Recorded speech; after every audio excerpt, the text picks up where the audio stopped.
안녕하세요. 삶의 희로애락이 왔다 갔다 하는 순간이 있으신가요?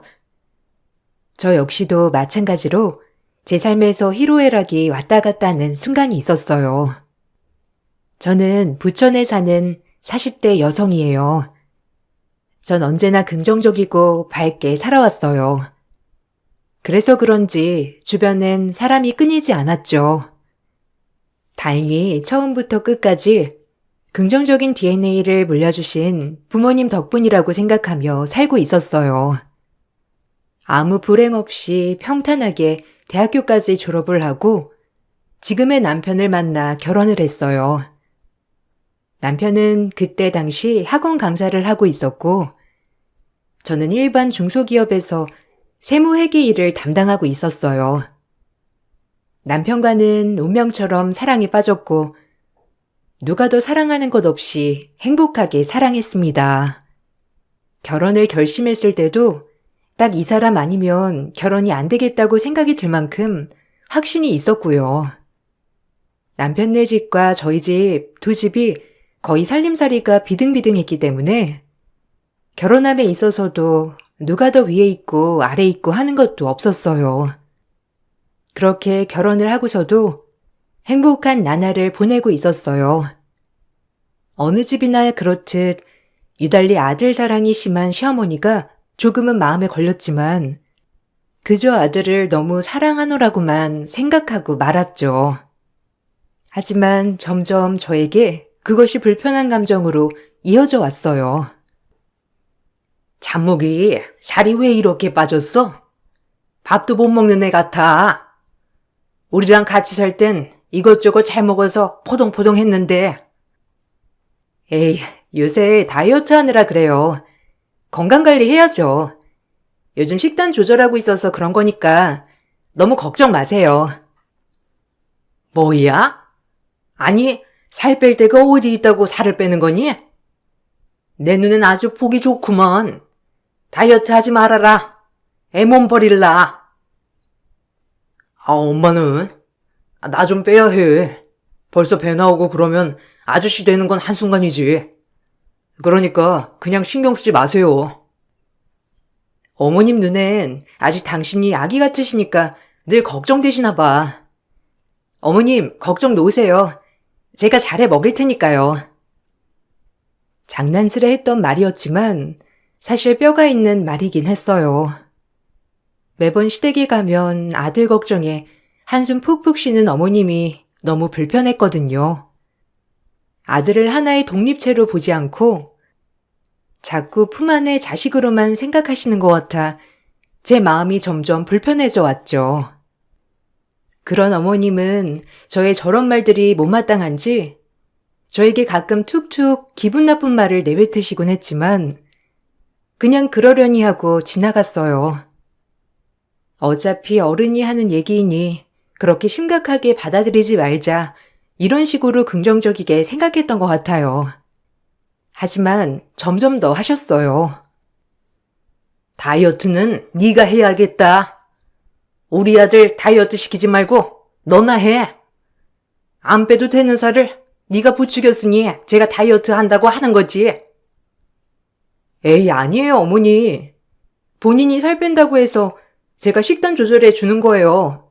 안 그래, 참목 씨? 자기가 말 좀 해봐. 내가 하겠다는 건데 왜 유정이한테 뭐라고 해요? 엄마도 참. 우리 엄마 안 그럴 것 같았는데 은근 시어머니 노릇 한다니까. 뭐야? 아휴, 너 장가 가기 전에 얼굴 얼마나 보기 좋았어? 지금은 삐쩍 꼬라가지고 내가 속상해서 그렇지. 남편이 장난스레 넘어가 주는 바람에 그 이야기는 일단락이 되었지만 전 사실 기분이 나빴어요. 저보고 다이어트를 해야 한다고 하시면서 말하는 게 진심 같았거든요. 사실 제가 그리 날씬한 편은 아니었지만 그래도 어머님에게 그런 말을 들으니 사실 기분은 좋지 않았어요. 그래도 그냥 그러려니 했습니다. 어차피 자주 보지도 않았고 결혼한 지 얼마 되지 않아서였으니까요. 하지만 어머님은 더 하면 더 했지 덜 하시지 않더라고요. 결혼하고 나서 해가 지나면서부터 가끔 아들 준답시고 보양식에 이것저것 보약을 지어와서 집에 방문하는 일도 있었으니까요. 전 이런 모습들이 점점 부담스럽더라고요. 꼭 한마디씩 하셨거든요. 그리고 매번 오실 때마다 늘어놓는 잔소리. 솔직히 너무 듣기 싫었어요. 결혼하고 나서 유일하게 스트레스를 받는달까? 아이고, 너는 문 좀 빨리빨리 열지.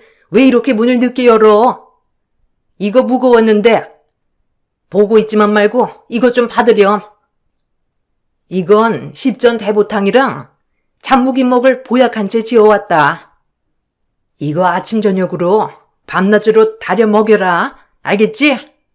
보약은 정성이야. 네? 아, 저도 일 다니느라 보약까지 다리는 건 좀 힘든데 저녁에 먹을게요. 아침엔 도저히 못할 것 같아요. 뭐야? 너는 네 남편 걱정도 안 되냐? 정성 들여서 내가 해왔으면 고맙다고 하고 내 할 것이지. 못한다는 게 말이 돼? 잔말 말고 아침에도 해. 내가 아침마다 참무기한테 전화해서 물어볼 거야. 그리고 오늘 저녁에 저거 데워서 먹이고. 애가 기력이 없잖니. 이렇게 안 하셔도 저희 잘 챙겨 먹어요, 어머님. 걱정 안 하셔도 돼요. 힘드신데 이런 거 사오시는 것도 번거로우시잖아요. 네가 잘해 먹이면 내가 이런 거 해오겠냐?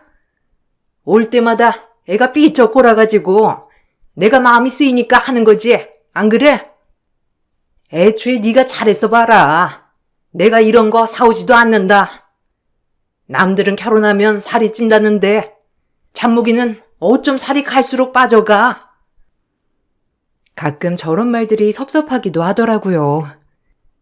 며느리를 자식처럼 대해달라고 하진 않겠지만 그래도 같이 사는데 항상 남편 것만 챙겨오는 어머님을 보고 있자니 서운하기도 하고 내가 왜 이런 것까지 해야 하나라는 생각도 들었죠. 아무리 긍정적인 사고방식을 가졌다 해도 점점 어머님의 말투나 행동에 기분이 나빠지는 건 어쩔 수 없었으니까요. 전 그래서 남편에게 말을 하기로 했죠. 아무에게도 하지 못하는 말, 남편에게 말하면 넋두리라도 들어줄 것 같았거든요. 역시나 남편은 저의 편이더라고요. 어머님, 이렇게 가지고 오는 거 나 불편해. 죄다 자기 먹을 것 뿐이잖아. 내가 잘못해 먹이는 것도 아니고 내가 예민한 거야? 아니야, 불편할 수도 있지. 엄마도 참 이런 거 안 해도 된다는데 꼭 유난이다. 결혼 전엔 이런 거 챙기지도 않았으면서. 내가 자기 시종도 아니고 어머님 가끔 보면 무슨 나를 자기 시종 대하듯 대하는 것 같아. 항상 명령조로. 좀 기분 나빠. 아, 그러겠다. 미안해. 우리 엄마가 진짜 옛날 분이라서 그래. 내가 잘 알아듣도록 설명드릴게. 다이어트 한다는데 진짜? 아, 진짜 내 것만 있네. 너 섭섭했기도 했겠다. 미안해. 내가 대신 사갈게. 엄마한테 얘기 좀 해야겠어. 옛날 분이라서 그래. 아유. 아니야. 또 대번에 화내실라. 그냥 잘 먹고 다닌다고 이렇게 자기가 말만 해줘. 다이어트고 뭐고 얘기하지 말고. 자기 다이어트 한다고 하는 순간부터 계속 저러시는 것 같아. 자기 살 빠질까봐. 그러니까 다이어트나 그만한다고 해. 전 혹시라도 남편이 어머님께 말을 하게 되면 어머님이 오해의 소지가 생길까봐 남편에겐 철저히 그런 식으로 얘기하지 말라고까지 했어요. 하지만 남편은 제가 힘이 드는 건 조금이라도 싫었는지 잘 말을 한다곤 했지만 어머님은 남편의 말에 화가 났습니다. 그도 그럴 것이 남편이 저를 두둔하고 나서는 것조차 어머님께선 굉장히 기분 나빠 하셨으니까요. 대번에 화를 내시더라고요. 엄마, 이런 거 해주는 거 고마운데 진짜 잘 먹고 다니니까 가져오지 마요. 나 보약 안 맞는 거 알잖아. 그리고 보약 같은 거 하려면 유정이 것도 같이 해주지. 홀랑 내 것만. 내가 유정이 보기 미안해서 그래. 어떻게 유정이가 다려주는 걸 내가 먹어? 걔가 너한테 뭐라고 하디? 참나, 제 것 안 사줬다고? 아주 웃기는 애다 걔. 지는 부모가 없대. 왜 나보고 해달래? 그래서 네 거 못 해준다고 하든? 보면 볼수록 웃기는 애네 걔. 그렇게 안 봤는데 아주 뒤에서 한큼한 짓을 할 줄 몰랐어 아주. 아, 그런 거 아니에요. 내가 봐도 미안하잖아. 보약 다 내 거라고 하고. 10점 대보탕도 나만 먹으라고 했다며. 그게 그거지 뭐. 참나. 아니, 지는 잘 먹고 다니니까 살이 포동포동 쪘잖아. 근데 너는 점점 말라가니까 그런 건데 그걸 곳에 못 참고, 아휴. 하여튼 엄마, 마음은 고마운데 그런 거 해주지 마요. 내가 필요하면 얘기할게. 그리고 보약은 내가 엄마 해드려야지. 남편의 말에 어머님은 그 길로 바로 저에게 전화를 거셨죠. 회사에서 받았지만 얼마나 전화통이 울리던지 쩌렁쩌렁 하더라고요. 기가 막혔습니다. 어머님이 워낙 아들 바보인 건 알았지만 이 정도로 저에게 퍼부으실 줄은 몰랐거든요. 저희 시어머니는 남들이 소위 말하는 시월드에 나오는 시어머니였죠. 원래도 말을 세게 하시는 분이긴 했지만 이 정도일 줄은 정말 몰라서 그랬는지 당황했어요. 야, 네가 참무기한테 뭐라고 했니? 넌 너네 엄마 있잖아. 너네 엄마한테 보약 해달라고 하면 되지. 그걸 못 참아서 내 아들한테 쪼르르 뭐라고 해? 그 귀한 걸 애가 안 먹겠다고 하는데 내가 얼마나 어이가 없던지. 뒤에서 그렇게 말하는 버릇 어디서 배웠냐? 네? 아, 어머니. 참목 씨가 뭐라고 했는지 모르겠는데 저 회사고요. 그리고 참목 씨가 보기에도 보약이 본인 거밖에 없으니까 그랬나 보죠.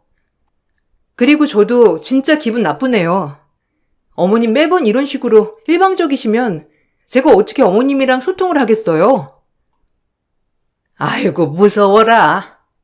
내가 이 나이에 며느리 눈치 보게 생겼네. 이건 무슨 말만 하면 바락바락 대들기나 하고. 됐다, 치아라. 어머님은 전화를 확 끊으시더라고요.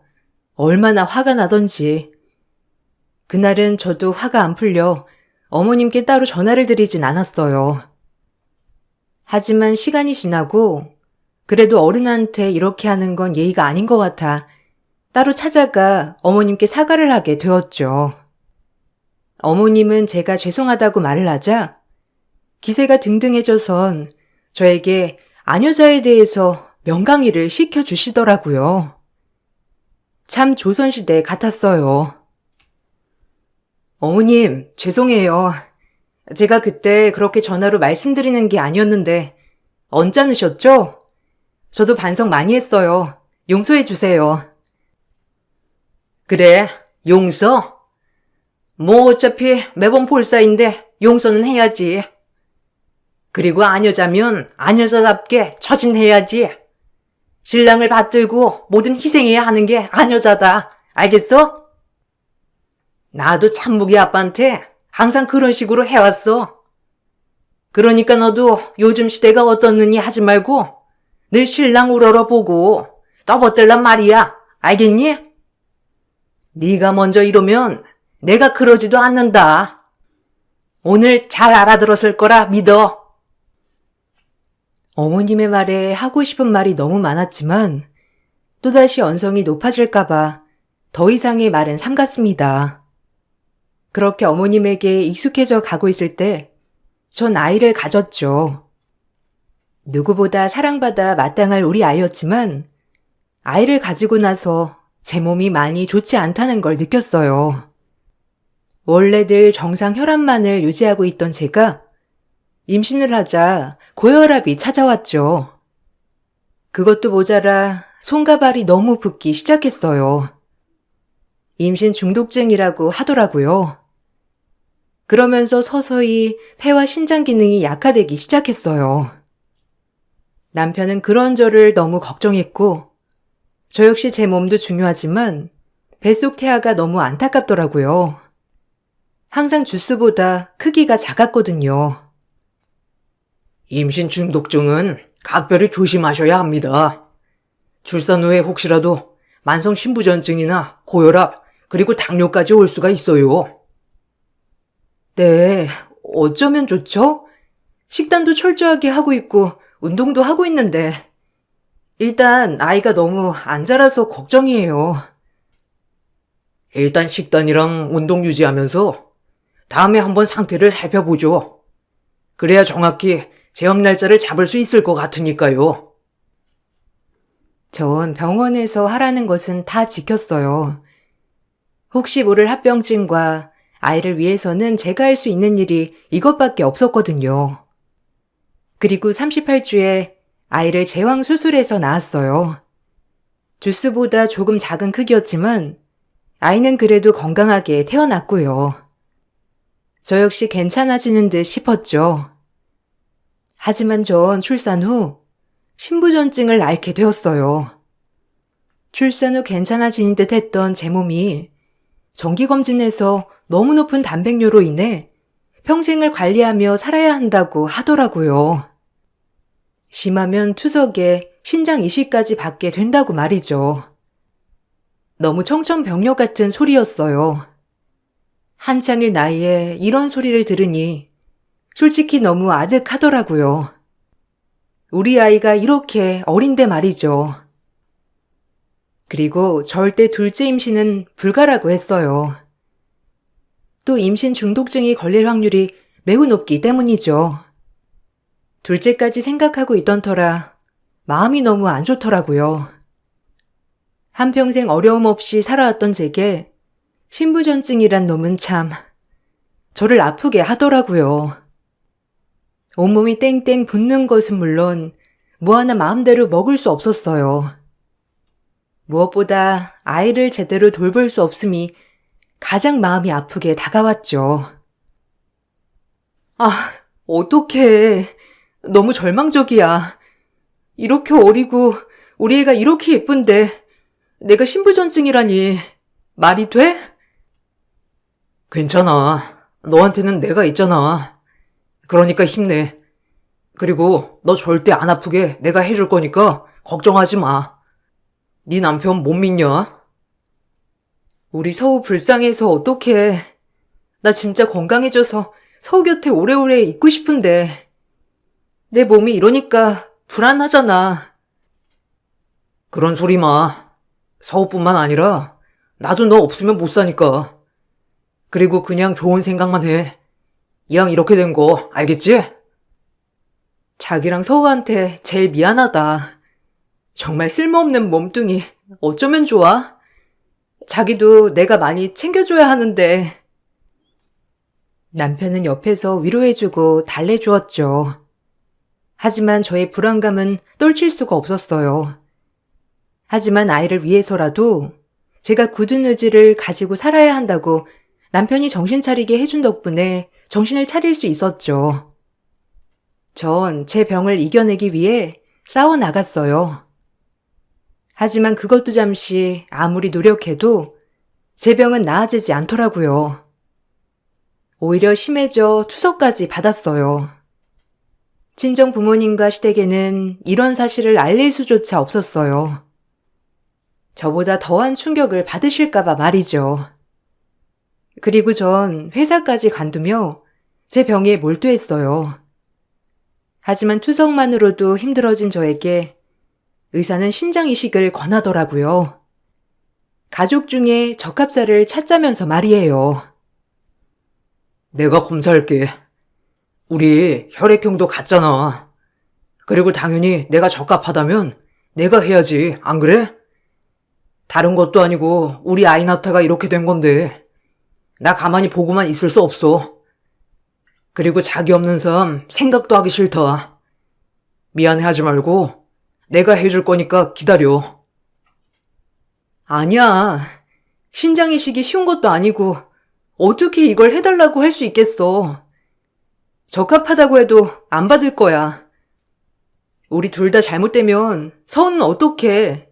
자기라도 건강해야지. 그리고 어떻게 가족한테 신장을 달라고 하겠어?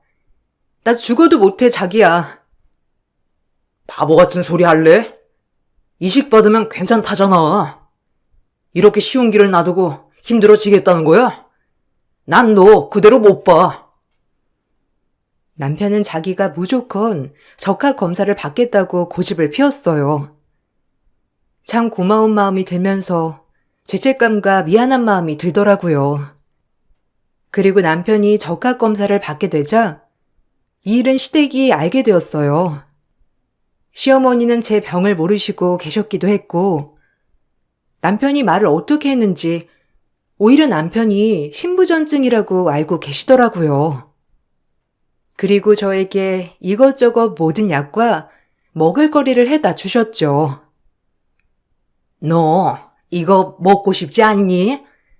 우리 아들 네가 살려야지, 안 그래?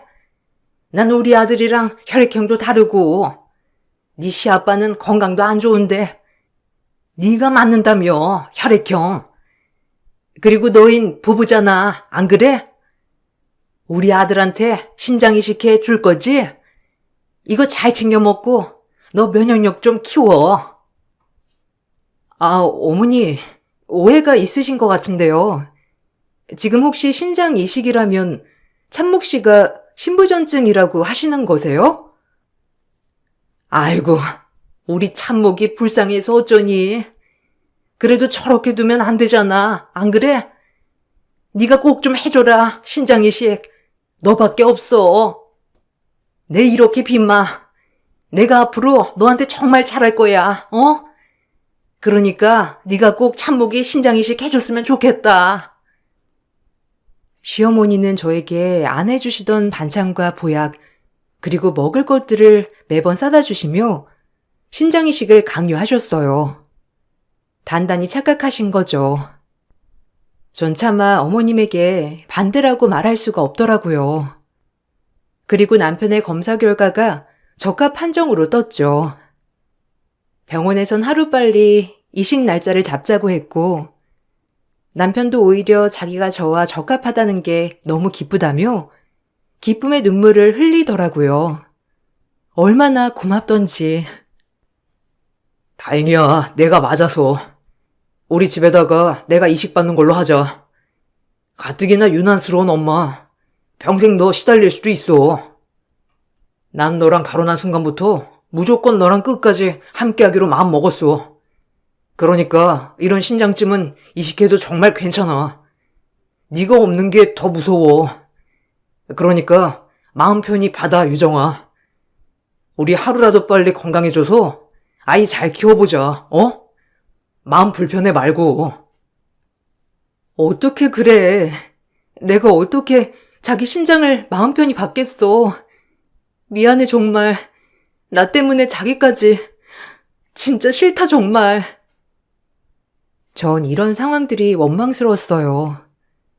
왜 하필 나에게 이런 일이 일어나서 이렇게 고통스러운 걸 겪어야 하나 싶었죠. 저 하나 아픈 건 괜찮지만 남편까지 아프게밖에 할 수 없는 이 마음이 정말 어쩔 도리가 없더라고요. 그렇게 저희는 이식 수술 날짜를 잡았고 시어머니는 계속 제가 신장 공여자인 줄 아시고 저에게 정성을 쏟으셨어요.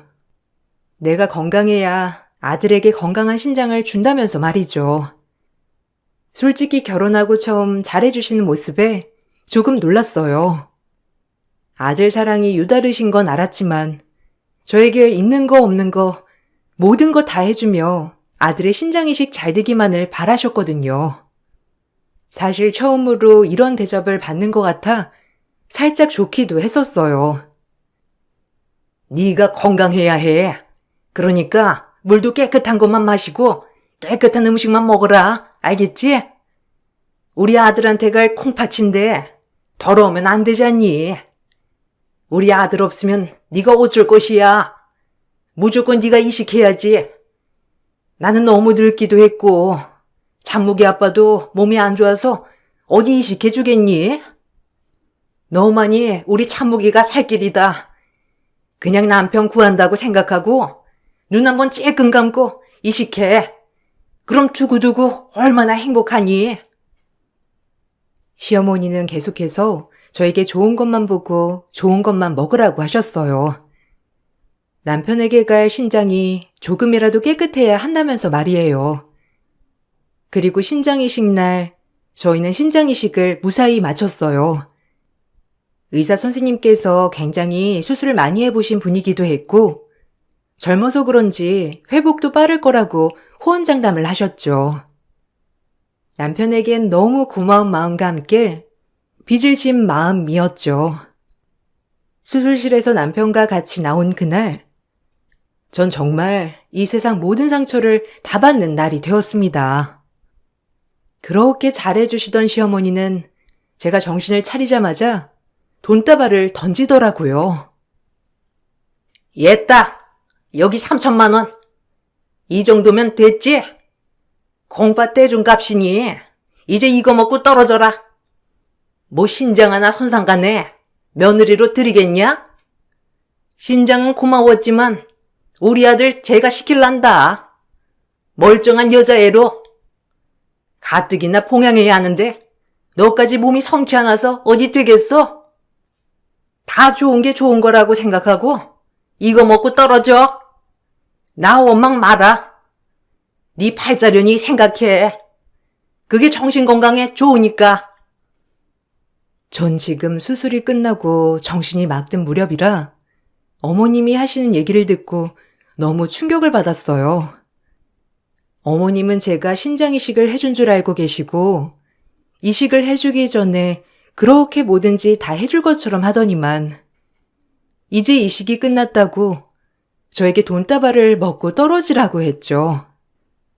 이런 상황은 너무 어이가 없었습니다. 변변치 않은 몸뚱이 이제 남편에게 떨어지라뇨. 네? 지금 뭐라고 하신 거세요? 어머니, 정신적 충격으로 지금 말이 헛나오시는 거죠? 저보고 참목 씨랑 이혼하라는 거예요? 그래, 이혼하라는 거야. 신장은 고마운데 그 돈으로 퉁치자고. 이제 너같이 신장 한쪽 모자란 애가 우리 아들 봉양할 수 있겠어? 나 원망 마. 이게 현실이야. 그리고 돈으로 충분히 대가를 치렀잖니? 셋불도 당김에 빼랬다고. 그냥 바로 말하는 거다.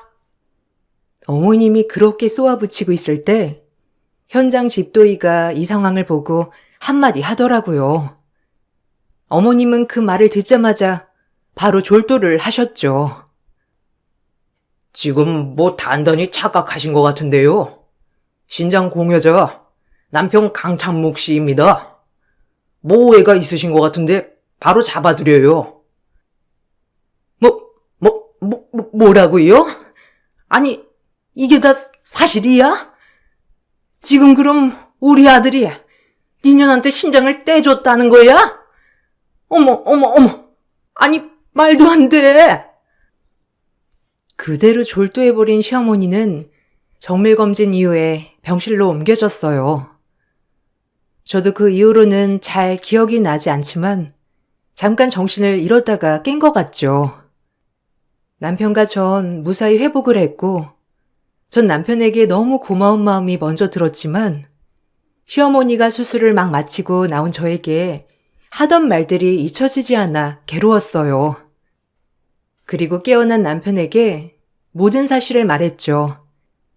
남편은 길길이 날뛰기 시작하며 어머님 병실로 향하더라고요. 저 역시 너무 울컥하기도 했고 이제 다시 시어머니를 보지 않겠다는 마음에 바로 따라 나섰습니다. 남편은 시어머니가 깨어난 걸 확인하자마자 쏘아 붙였고 저 역시 너무 속상한 마음에 어머님을 향해 쏘아 붙였죠. 아니, 우리 아들 괜찮은 거야? 전윤한테 네가 왜 신장을 주니? 왜? 네가 뭐가 모자라서 이혼하고 갖다 버리지 그랬어? 아, 말이 돼요? 결혼을 하겠다는 건 이 사람과 죽는 그 순간까지 함께 하겠다는 건데 어떻게 그래요? 그리고 전 유정이 없으면 못 살아요. 엄마 이럴까봐 애초에 제가 신장 안 좋다고 거짓말 한 거고요. 유정이한테 사과하세요. 어떻게 돈 먹고 떨어지라고 해요? 설사 반대였어도 저한테 신장 이식을 해준 사람일 건데 어떻게 그런 애한테 신장 하나 없으니 이제 이혼해달라고 할 수가 있어요? 뭐야? 너 지금 엄마한테 그게 할 소리야? 맞잖니? 몸 하나 병신되네. 왜 우리가 짊어지고 가야 해? 너 새 출발 할 수 있어. 충분해. 아니 네가 뭐가 아쉬워서 저가년한테 신장을 줬다는 거야? 네 년이 꼬셨지? 네 년이 달라고 했어. 우리 아들한테. 뭐라고요? 그렇게 신장 주라고 애걸복걸할 땐 언제고. 수술 끝나니까 돈 봉투 던지는 꼬락서니. 그래, 이게 아줌마 본성이지? 은혜도 모르는 본성. 하지만 어째? 아줌마가 그렇게 아끼고 아끼던 아들 신장 저한테 이식했어요. 어쩔래요? 뭐야? 아이고, 나 못 산다. 우리 참무기가 뭐가 아쉬워서 저런 애한테 아까운 신장을 줘? 이혼해버리면 그만인 것을. 이혼 못해요. 전 유정이 없으면 못 살고 유정이한테 심장을 주라고 해도 줄 거니까 그런 줄 아세요. 제발 좀 그만하세요, 엄마. 어디까지가 엄마 끝이에요? 시어머니의 막말이 계속 이어지자 남편은 이제 두 번 다시 어머니를 안 보겠다고 절연을 하더라고요. 어머님은 그제야 정신이 드셨는지 하나뿐인 아들을 잃을 순 없었는지 손이 발이 되도록 빌더라고요. 제가 아니라 남편한테 말이죠. 참 황당했죠. 상처를 받은 사람은 나인데 어머님은 끝까지 아들에게만 미안하다고 하셨어요. 이 또한 참 어이가 없더라고요. 엄마, 정말 끝까지 그렇게밖에 말씀 못 하시는군요. 정말 실망이에요. 다신 엄마 얼굴 안 보고 싶어요. 우리 소우가 할머니 이런 사람인 거 알면 어떻겠어요? 죄송해요. 이제 연락하지 마세요. 찾아오지도 마시고요. 전 제 행복 찾아 떠납니다. 아줌마, 꼴 좋네.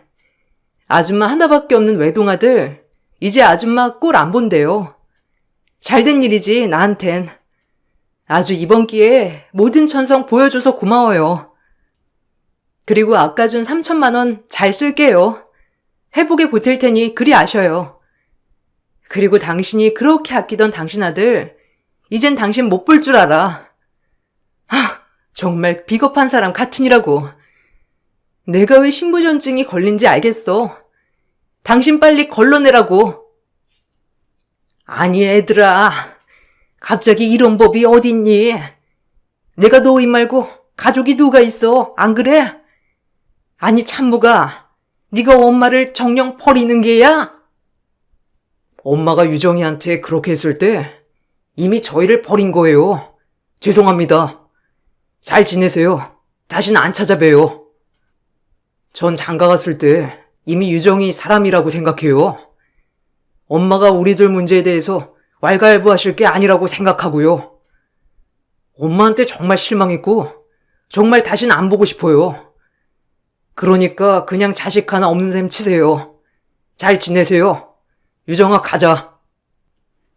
시어머니는 남편의 바지가랑이를 물고 늘어섰고 남편이 정없게 뿌리치니까 저를 잡고 이번엔 애원을 하셨죠.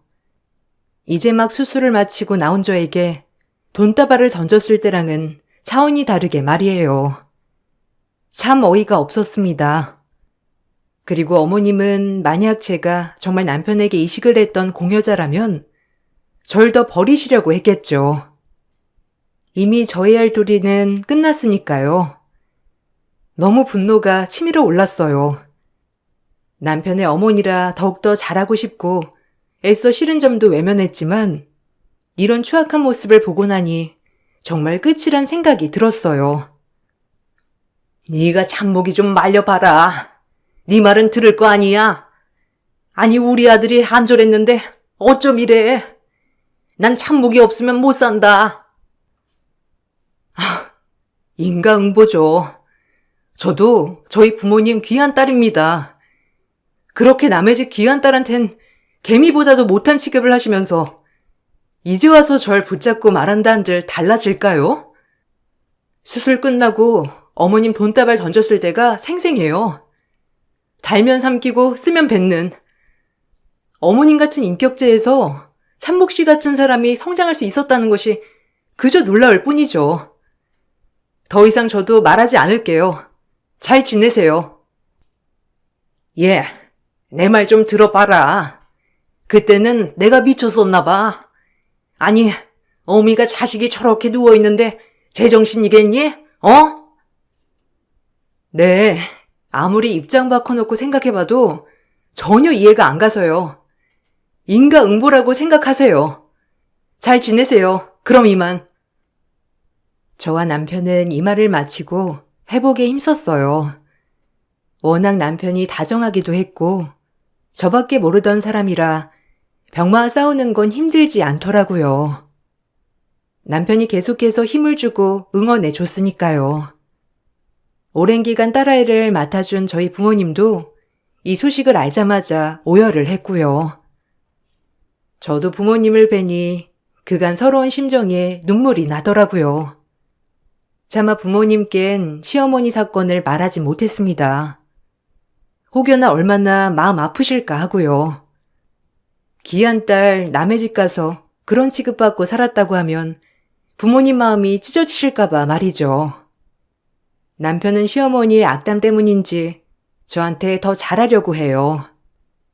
오히려 제 생명의 은인인 남편에게 제가 더 잘해야 하는데 남편이 절 더 신경 써주고 있죠. 시어머니는 그 후에도 집에도 찾아오고 남편 회사도 찾아가고 아이 유치원에도 찾아왔습니다. 미안하다, 내가 잘못했으니까 한 번만 용서해줘. 내가 우리 아들을 어떻게 키웠는데 이렇게 안 보고 사니? 제가 드릴 말씀은 똑같아요. 돌아가세요. 참목 씨도 더 이상 보고 싶지 않다고 했고요. 자꾸 찾아오지 마세요. 이사 갈 겁니다. 뭐야? 나쁜 년 같으니라고? 우리 아들 신장 뺏어갈 땐 언제고? 이제 와서 날 이렇게 홀대해? 너네가 평생 악당할 거야. 알겠어? 한 번은 어르고 달래다가 한 번은 미안하다고 싹싹 빌다가 또 한 번은 화를 내고 이것저것 다 해보시다가 저희가 전혀 돌아설 기미가 없자 요즘엔 연락을 거의 안 하셔요. 저도 남편의 하나뿐인 어머니와 이렇게 절연하고 지내는 게 마음 편하진 않지만 그때 그 돈 봉투를 던지시며 저에게 했던 폭언을 생각하면 자다가도 땀이 주룩 날 정도로 몸소리가 처진답니다. 그리고 그동안 시어머니가 저한테 했던 모든 것들이 그저 가부장적이어서가 아닌 정말 저를 하찮게 보며 깔봤다는 것도 용서가 되지 않고요. 제 몸이 성치 않으니 다 안 좋게 생각만 들더라고요. 다행히 남편은 정말 아직도 지극정성으로 저와 제 딸아이를 위해 헌신하고 살고 있어요. 얼마나 고마운지 저 역시 무척 잘하려고 애쓴답니다. 지금은 아이가 커가는 재롱에 그리고 더 이상 건강이 나빠지지 않게 좋은 것만 보고 좋은 것만 생각하려고 하고 있어요. 예전에 긍정적인 저의 모습으로 말이죠. 어떻게 보면 이렇게 병을 얻게 된 게 사람 하나 걸으라고 기회가 된 것 같기도 하는 마음도 들고요. 딱 요즘만 같았으면 좋겠는 나날들. 오늘도 긍정적으로 살아가 보려고 애쓰고 있습니다. 여러분들도 나쁜 생각은 하지 마시고 좋은 것만 생각하세요. 나쁜 것은 몸에 해롭답니다. 이 글을 읽으시는 모든 분들께 좋은 일만 일어나기를 바라면서 글을 마칠게요. 감사합니다. 안녕하세요. 그동안 지긋지긋했던 남편과 결혼 생활에 종지부를 찍고 현재 아이들과 함께 새로운 환경에서 열심히 살아가고 있는 40대 중반 여자입니다. 남편은 그동안 저에게 정신적으로 상당히 많은 고통을 주고 있었어요. 결혼하면서부터 바뀌기 시작한 성격은 날이 가면 갈수록 저를 너무 힘들게 만들었었죠. 매사에 항상 불만만 가득했던 남편이 저희 아빠와 안 좋은 감정이 쌓이면서부터 집안 전체가 휘청거릴 만큼 위태로웠던 적이 한두 번이 아니었습니다. 저는 집안의 장녀로 태어나 어렸을 적부터 항상 부모님 옆에서 많은 것들을 도와주면서 살아왔었어요. 자연스럽게 제 밑에 동생들을 챙기는 건 당연해지면서 책임감이라는 걸 배울 수 있었죠. 그런데 남편은 시댁 집안의 막내로 태어나서 그런지 배려보다는 무엇이든 자기가 원하는 걸 가지려 하는 그런 욕심이 몸에 배어 있었습니다. 그러다 보니 저와의 마찰은 자주 생기게 되었고 서로의 감정은 조금씩 안 좋아지고 말았죠. 결국 큰 싸움이 몇 번씩이나 오고 가게 되면서 눈물을 쏟아낸 적이 자주 있었어요. 그렇게 항상 저와 의견 충돌이 밥 먹듯이 일어나는데도 갈라서지 않고 살아왔던 이유는 다른 건 없었어요. 오로지 아이들 때문이었죠. 남편은 제가 아이들 때문에 쉽게 이혼이라는 말을 꺼내지 못한다는 걸 잘 알고 있었어요. 그런 삶을 하루라도 빨리 벗어나고 싶었지만 여러 가지로 걸리는 게 많아 쉽게 결정하지 못하는 상태였죠. 아빠의 건강에 문제가 있었고 저는 아빠가 세상 떠나시기 전에 걱정 끼쳐드리고 싶지 않아 최대한 참고 있었는데 남편은 그런 눈치가 없는 건지 날이 가면 갈수록 점점 더 막 나가는 행동을 거침없이 보여주기 시작했고 화가 머리끝까지 올라온 저는 남편한테 불만을 털어놓고 말았어요. 하지만 그런 저를 바라보고 있던 남편은 자기가 뭘 잘못했는지 이해를 하지 못하고 더욱더 분노를 키우고 있었습니다. 내가 뭘 잘못했다는 거야? 나는 당연한 걸 요구했던 건데? 당신이 내 편을 들어줬어야지. 거기에서 아무 말도 하지 않고 입을 닫고 있으면 얼마나 난감한 줄 알아? 거기에서 무슨 말을 해주길 바라는데? 우리 아빠 건강 상태가 지금 얼마나 심각해졌는지 모르는 거 아니면서 꼭 그런 식으로 행동을 했어야 되는 거야? 가시기 전에 제대로 정리를 해달라는 건데 그게 도대체 뭐가 문제라는 거야? 내가 큰 사위인데 우리가 장인어른 재산을 제일 많이 물려받아야지. 그건 우리 아빠가 알아서 할 문제인데 당신이 힘겹게 누워 계신 아빠 앞에서 재산 얘기를 꺼내면 기분이 좋으시겠어? 빨리 돌아가시길 원하는 거야? 말도 제대로 못하시는 아빠 앞에서 한다는 말이 돈 얘기 밖에는 없었냐고. 내가 동생들 보는 앞에서 얼마나 창피했는데 얼굴을 들지도 못했었다고. 원래 돈 문제가 제일 예민한 거야. 그럼 공평하게 나눌 생각이었어? 나는 그건 아니라고 보는데. 나중에 후회할 짓 하지 말고 받을 때 최대한 많이 받는 게 좋은 거야. 아빠는 위암 말기로 병원에서 투병 중이신 상태셨어요. 정말 힘겹게 버티고 계셨지만 항암 치료가 무의미할 정도로 상당히 많은 곳에 전이가 되어버린 상태였죠. 그래도 꾸준히 치료를 받다 보면 분명 건강을 되찾을 수 있을 거라는 희망 하나로 2년을 버텨왔었습니다. 하지만 시간이 흐른 만큼 아빠의 체력도 바닥나게 되면서 암이라는 질병은 무서울 정도로 온몸 구석구석 급격하게 퍼지고 말았어요. 의사는 길면 3달, 짧으면 1달 정도의 시간을 예상하고 있었죠. 그동안 아빠는 가정을 지키기 위해 온몸이 부서져라 열심히 일해 왔었다는 걸 알기 때문에 약해져가는 아빠의 모습을 볼 때면 제 마음은 찢어질 만큼 아파졌었습니다. 그런데 남편은 당장이라도 툭 건들면 세상 떠나실 것 같은 아빠 앞에서 한다는 말이 돈 얘기밖엔 없었네요. 결국 참다 못한 동생들이 저희 집에 들이닥쳤어요. 왜요? 저희랑 얘기 좀 하게 좀 나와 보시죠. 아무리 좋게 생각을 하려고 해도 매형의 행동을 이해할 수가 없어서 무슨 생각이신지 들어보려고 왔거든요. 무슨 말이 하고 싶은 건데? 내가 뭐 실수라도 했던 거야? 타당하게 요구할 수 있는 걸 말한 것뿐인데 뭐가 잘못됐다는 거지? 장인어른께선 곧 세상을 떠나실 테고 그럼 남겨두신 재산을 우리가 분배해야 되는데 어떻게 나눌 생각인 거야? 그냥 공평하게 똑같이 나눌 건 아니잖아.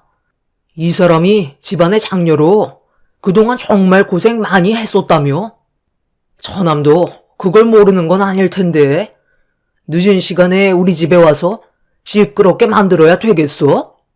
나는 할 말 없으니까 그만 돌아가지. 형부는 지금 저희가 돈 문제 때문에 그러는 것 같아 보여요? 저희는 언니가 아빠 재산 전부 다 가져가도 상관없어요. 저희가 찾아온 이유는 형부 태도에 문제가 있다고 생각해서 온 거라고요. 저희 아빠가 그래도 큰 사이라고 우리 집안 식구들 중에 제일 많이 챙겨준 거 아시죠? 그만큼 신경을 많이 써줬었는데 뭘 더 바라시는 거예요? 언니랑 결혼했을 때 솔직히 형부 쥐뿔도 없었잖아요. 가진 거라곤 몸뚱이 하나가 끝이었는데 열심히 살겠다는 말 한마디 믿고 저희 언니를 형부한테 넘겨줬으면 잘 사는 모습 보여주셔야 되는 게 맞는 건데 지금까지 어떻게 살아오셨어요? 항상 말만 거창하지 변화된 건 하나도 없잖아요. 언니는 저희랑 살 때보다 형부랑 살고 있는 지금 이 시점이 제일 불행하다고요. 툭 하면 일도 나가지 않고 언니가 벌어오는 돈으로 입에 풀칠하면서 지금까지 살아오셨으면 이제는 제발 좀 정신 차렸으면 좋겠어요. 집안에서 제일 큰 사이로 들어왔는데 철없는 막내처럼 언제까지 지내실 건데요? 처제, 지금 말 다 했어? 어디다 대고 큰 소리 치는 거야? 당신은 처제가 나한테 저런 말을 했는데도 가만히 있는 거야? 아니 내가 도대체 뭘 잘못했냐고. 맞는 말 했는데 뭐가 문제야? 동생들도 당신을 인정하지 않고 있는 거잖아. 행동이라도 똑바로 하면 말을 안 하지. 얼마나 한심하게 느껴졌으면 지금 시간에 찾아와서 당신한테 불만을 털어놓겠어? 지금까지 참은 것도 대단하다고 생각되는데? 당신은 그 입이 문제야. 차라리 앞으로 살면서 입을 열지 말고 살아야 될 것 같아. 동생들은 남편에 대한 불만들을 상당히 오랜 기간 쌓아온 터라 더 이상 참지 못하고 결국 감정을 터뜨려 버린 것 같아 보였습니다. 병원에서 저희 아빠한테 말을 가리지 않고 뱉었다는 거에 동생들은 상처를 많이 받았는지 참아왔던 모든 것들을 끄집어 내었죠. 그렇게 한참 동안 얼굴을 붉히면서 나눈 대화의 결론은 결국 남편이 잘못했다는 걸 인정하게 되면서 분위기가 가라앉을 수 있었습니다. 끝까지 자기 잘못을 인정하지 않고 있었다면 분명 밤새도록 싸웠겠죠. 남편은 아예 입을 닫고 살겠다며 더 이상의 대화를 단절시켰어요. 속까지 좁아서는 뭐 하나 마음에 드는 구석이 하나도 없었습니다. 남편은 동생들이 다녀간 이후 저와도 대화 자체를 거부하고 있었어요. 언제까지 이렇게 살아야 하나 걱정이 많았었죠. 그런데 어느 날 퇴근하고 아빠가 계신 병원에 잠깐 들렸는데 병실에서 대화 소리가 들려오길래 동생들이 먼저 와서 아빠를 간호해 드리는 줄 알고 아무 생각 없이 문을 열려고 하는 순간 제 귀에 들려온 목소리는 다름 아닌 남편이었고 거기에 더해 시부모님께서도 함께 자리하고 계셨습니다. 병실 문을 천천히 열면서 아내 상황을 보는 순간 저는 너무 큰 충격을 받고 말았어요. 장인어른, 어쩌실 거예요? 남은 시간 저와 좋게 마무리 지어야 하지 않겠어요? 제가 오늘 일찍 서두른 이유는 지금 시간이 저와 단둘이 얘기할 수 있는 가장 좋은 시간이라고요. 어제 무슨 일이 있었는지 알아요? 장인어른께서 명확하게 대답을 해주지 않으시니까 처남이랑 처제가 저희 집에 찾아와서 한바탕 난리를 치고 갔었다고요. 어차피 말귀도 못 알아듣는데 쓸데없이 말만 길어질 것 같아 대충 마무리하고 돌려보냈거든요. 오늘만큼은 장인어른께 대답을 들어야 할 것 같습니다. 각서라도 써야 하지 않을까요? 가시기 전에 시원하게 정리하시고 떠나시면 될 것 같은데 그렇게 해주실 수 있는 거죠? 재산 문제 때문에 상당히 시끄러워졌다고 제 아들한테 대충 들었거든요. 그래도 살아계실 때 교통 정리를 하셔야 서로 얼굴 붉힐 일이 없는 거죠. 괜히 먼저 세상 떠나시면 재산 싸움이 결국 가족들 싸움으로 번진다니까요. 가족들과 등 돌리고 사는 거 원하지 않으실 텐데 저희가 이렇게 온 김에 결정하시죠. 지금 뭐 하시는 거예요? 재산 문제를 우리 가족끼리 알아서 할 문제인데 사돈분들께서 직접 나서서 참견하시는 건 아니라고 봅니다. 그만 돌아가 주시죠. 그리고 내가 왜 어제도 아무 말 하지 않고 입을 닫고 있었는지 아나? 내 재산을 자네가 참견해서 원하는 방향대로 해주면 내 자식들이 가만히 있을 것 같나? 쓸데없이 살쳐서 서로에게 안 좋은 감정만 남기게 하지 말고 내가 알아서 할 테니 아무것도 하지 말고 가만히 있어 주게. 환자 앞에 두고 한다는 말이 돈 얘기 말고는 없는 거야? 지금 이게 뭐 하는 짓들이야? 당신 정신 나갔어? 어제 그렇게 얘기했는데 지금 아빠 병실에서 뭐 하는 거냐고. 아버님 어머님까지 정말 이러실 거예요? 뭐야? 왜 이렇게 빨리 왔어? 평소보다 1시간 일찍 왔네? 다 우리 가족 잘 먹고 잘 살자고 내가 노력하는 건데 왜 화를 내고 그러는 거야? 우리 애들도 점점 커가는데 우리 집이 상당히 좁은 편이잖아. 장인어른한테 우리가 재산을 많이 받아야 좀 더 넓은 집으로 이사를 가든지 할 거 아니야? 언제까지 좁아터진 집구석에서 살 거야? 장인어른이 최대한 빨리 결정을 해주셔야 내가 마음이 편하지 않겠어? 나는 뭐 이러고 싶어서 우리 부모님 모시고 왔는 줄 알아? 왜 당신 혼자 생각하고 결정하는 건데? 내가 언제 그런 거 원한 적 있어? 당신이 이렇게까지 해서 우리 아빠 재산 받아온다고 내가 마음이 편할 것 같아? 그럼 처남이랑 처제한테 장인어른 재산을 넘겨주겠다는 거야? 일단 우리한테 다 넘기고 알아서 배분해주면 되는 거잖아. 언제까지 당신 식구들만 생각할 건데? 어차피 장인어른 세상 떠나면 나는 처남이랑 처제 얼굴 볼 생각 없어. 인연 끊고 살 거라고. 그럼 최대한 우리가 받는 재산이 많아야 하지 않겠어? 원래 집안에서 제일 큰 가장이 세상을 떠날 때 가족들끼리 재산 문제로 물고 뜯고 한다더라. 내 아들이 큰 사위인 만큼 타당하게 요구하는 거고 사돈어른께서 좋게 해결해 주시면 그게 문제될 건 없는 거라고. 다 널 위해서 내 아들이 두 팔 걷고 나서는 건데 고마워하기는커녕 화를 내면 되겠니? 지금까지 살아오면서 꽉 막힌 사람들인 건 알고 있었지만 더 이상 대화 자체가 진행이 되지 않아 결국 아빠 앞에서 이성을 잃은 저는 소리를 지르고 말았습니다. 제가 난리를 치기 시작하자 당황한 남편과 시부모님께선 괜한 피해를 받고 싶지는 않았는지 병실을 빠져나가시긴 했지만 아빠의 재산에 대해 미련을 버리지 못하고 있었는지 잠시 뒤 남편이 시부모님을 보내고 다시 병실로 들어왔습니다. 제가 집으로 돌아가라고 낮게 깔린 목소리로 경고를 하고 있는데 남편은 아랑곳하지 않고 아빠 앞에서 고개를 숙인 채 눈물을 흘리고 있는 제 옆에 다시 앉아 저에게 이해할 수 없다고 다시 말을 붙이기 시작했어요. 장인어른 재산 얼마 되지도 않는 거 나누면 누구 코에 붙이겠소. 장인어른 무슨 생각을 가지고 계신지 확실하게 얘기 좀 해주시면 안 될까요? 명확한 답변을 해주시지 않으니까 이런 문제가 생기는 거잖아요.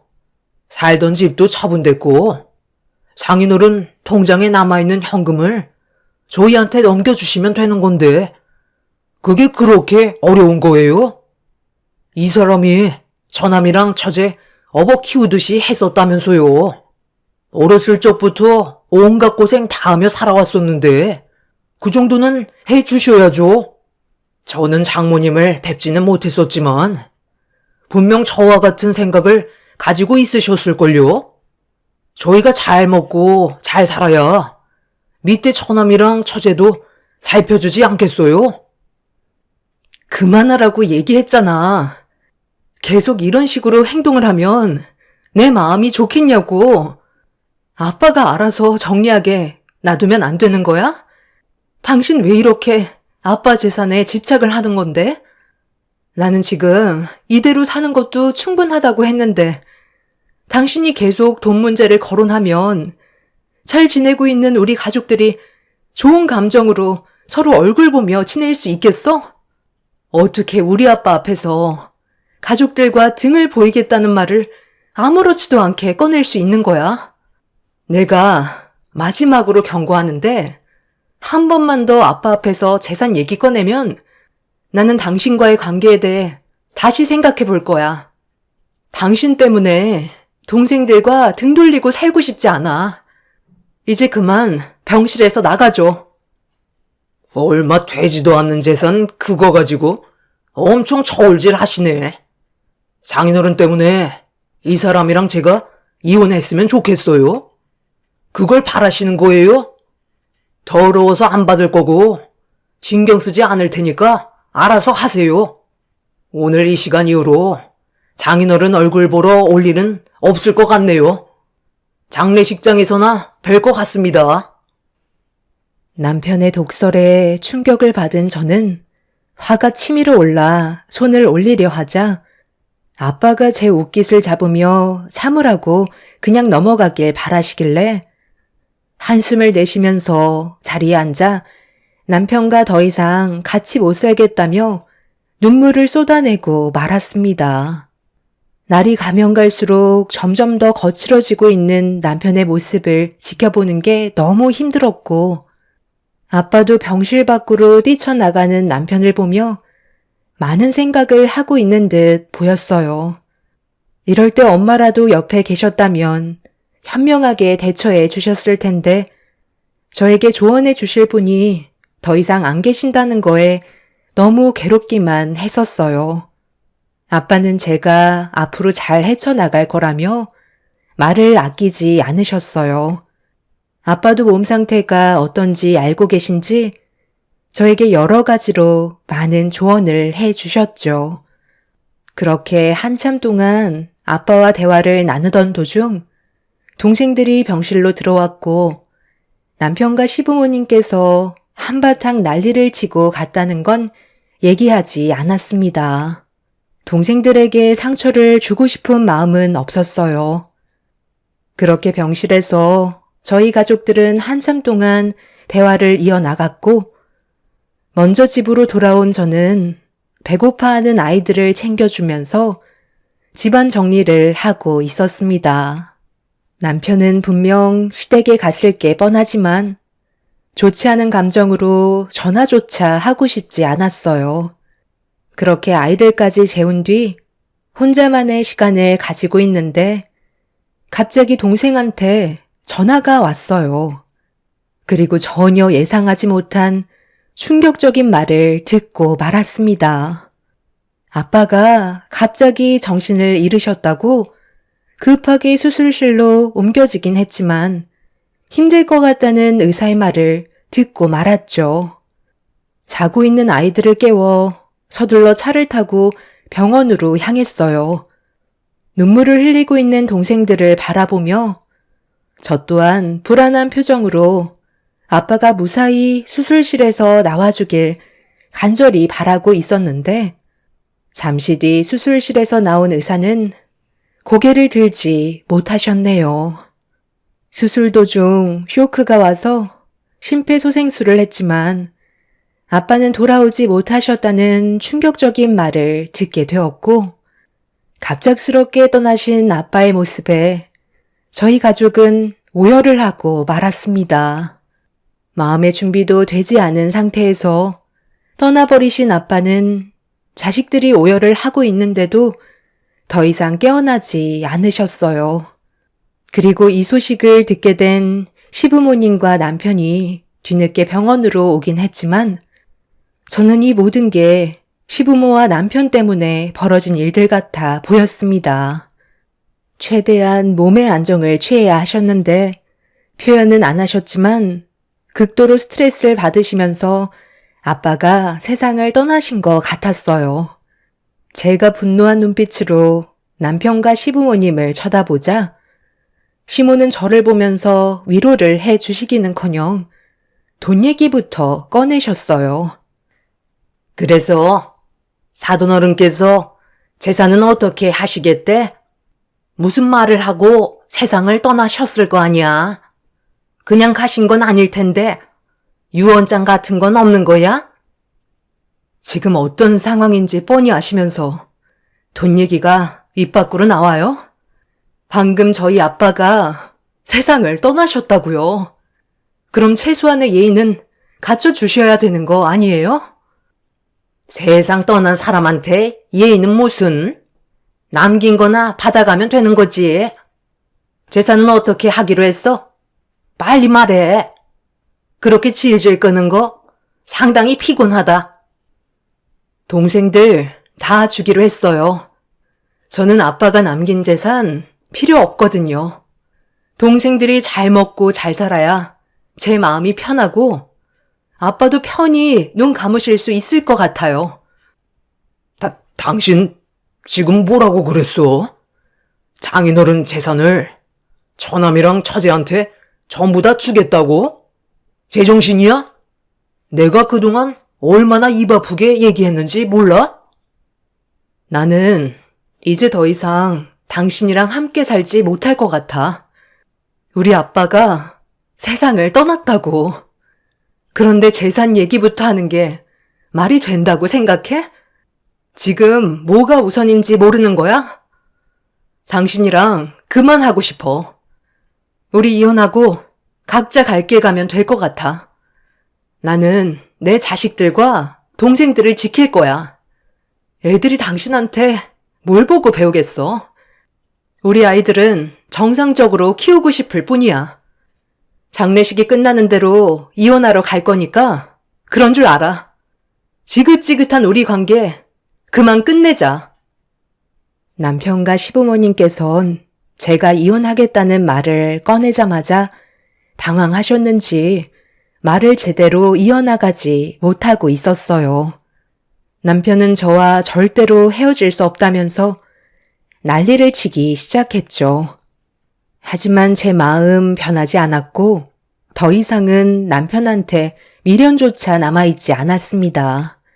그렇게 아빠의 장례를 진행하면서 슬픔의 눈물을 흘리고 있는데 갑자기 남편과 시부모님이 무언가를 들고 들어와 상의의 봉지에 담겨있던 것들을 펼치기 시작했는데 저는 그걸 보고 어이가 없어서 지금 뭐 하는 거냐고 화를 내며 물어보게 되었어요. 시부모님께서는 제 말에는 대꾸도 하지 않고 박스에 담겨있던 치킨을 뜯어 먹으면서 맥주를 마시고 있었어요. 이것들은 다 뭐예요? 지금 어쩌자는 거죠? 여기가 호프집이 아니라는 거 잘 아실 텐데 웃고 떠들면서 맥주에 치킨 뜯는 건 좀 아니지 않나요? 원래 우리 가족끼리 치킨 시켜 먹을 예정이었어. 그런데 장인어른께서 갑자기 돌아가시는 바람에 주문해 놓은 걸 먹지도 못하고 있었던 것 뿐이라고. 장례식장 음식은 나한테 맞지 않아서 좀 먹겠다는 건데 그게 뭐 잘못됐어? 아까 제대로 먹지 못한 거 더 맛없어지기 전에 해치워 먹으려는 건데 상관없잖아. 아까는 너무 정신없어서 그냥 넘어갔었는데 형부 정말 너무하시네요. 언니, 좀 전에 아빠가 세상 떠나셨을 때 형부가 뭐하고 있었는지 알아? 화장실에서 나오고 있었는데 양념 범벅인 닭다리를 뜯으며 멀리에서 언니 우는 모습을 보면서 웃고 있더라고. 내가 그 모습을 보면서 너무 화가 났는데 언니가 너무 힘들어하는 모습에 그냥 넘어갔었거든? 그런데 여기 와서도 이러고 있는 거야? 형부는 개념 자체가 없는 사람이에요? 상식이 있는 사람이면 그러지 못하죠. 아이씨, 아까 얘기했잖아. 너무 배가 고파서 부모님이랑 먹으려고 치킨 시켰는데 따뜻할 때 먹어야 제맛이라 일단 배 좀 채우려고 닭다리 한 개 뜯었었다. 산 사람은 살아야지 같이 죽냐? 지금은 아까 먹고 남은 것 좀 먹겠다는 건데 얼굴까지 붉혀야 되겠어? 먹을 때는 개도 안 건드린다는데 정말 너무하네. 그러고 보니 장인어른께서도 살아계실 때 치킨을 상당히 좋아하셨는데 병원에 계시면서 못 드셔서 내 마음이 불편했었는데 영정사진 옆에다 올려드려야 되겠네. 남편이 먹던 치킨을 양념에 버무린 뒤 미소를 띠고 있는 아빠 영정사진 앞에 가더니 치킨을 들고 아빠 보고 드셔보라며 사진을 범벅으로 만들고 있었어요. 그걸 본 저희 식구는 경악을 했고 화가 머리끝까지 올라온 저는 남편한테 달려가 얼굴에 손을 올려 붙였습니다. 그 순간 남편도 제 뺨에 손을 올려 붙였고 시부모님께서 저한테 달려들자 동생들까지 합세하면서 아빠의 장례식장은 순식간에 아수라장이 되어버리고 말았어요. 아빠의 지인분들께서 겨우 뜯어 말리셔서 상황을 진정시킬 수 있었지만 남편은 술이 좀 과했는지 치킨이 들어있던 박스를 들어 아빠의 영정 사진을 향해 집어 던졌고 부딪힘과 동시에 사진이 바닥으로 떨어지면서 영정 사진은 와장창 깨지는 충격적인 광경이 펼쳐지고 말았네요. 남편은 끝까지 재산 때문에 사람 속을 뒤집어 놓더니 세상 떠나서도 집안을 쑥대밭으로 만들어서 줬냐며 아빠에 대한 분노를 표출하고 있었어요. 더 이상 남편과는 함께 살아갈 수 없었고 저는 가방에 있던 이혼장을 집어 던지면서 아빠 유언장을 보여주었습니다. 그 안에 적힌 내용을 공개하는 순간 남편은 길길이 날뛰기 시작했어요. 말도 안 된다며 제가 들고 있던 유언장을 재차 확인하면서 받아들일 수 없다고 분노하고 있었죠.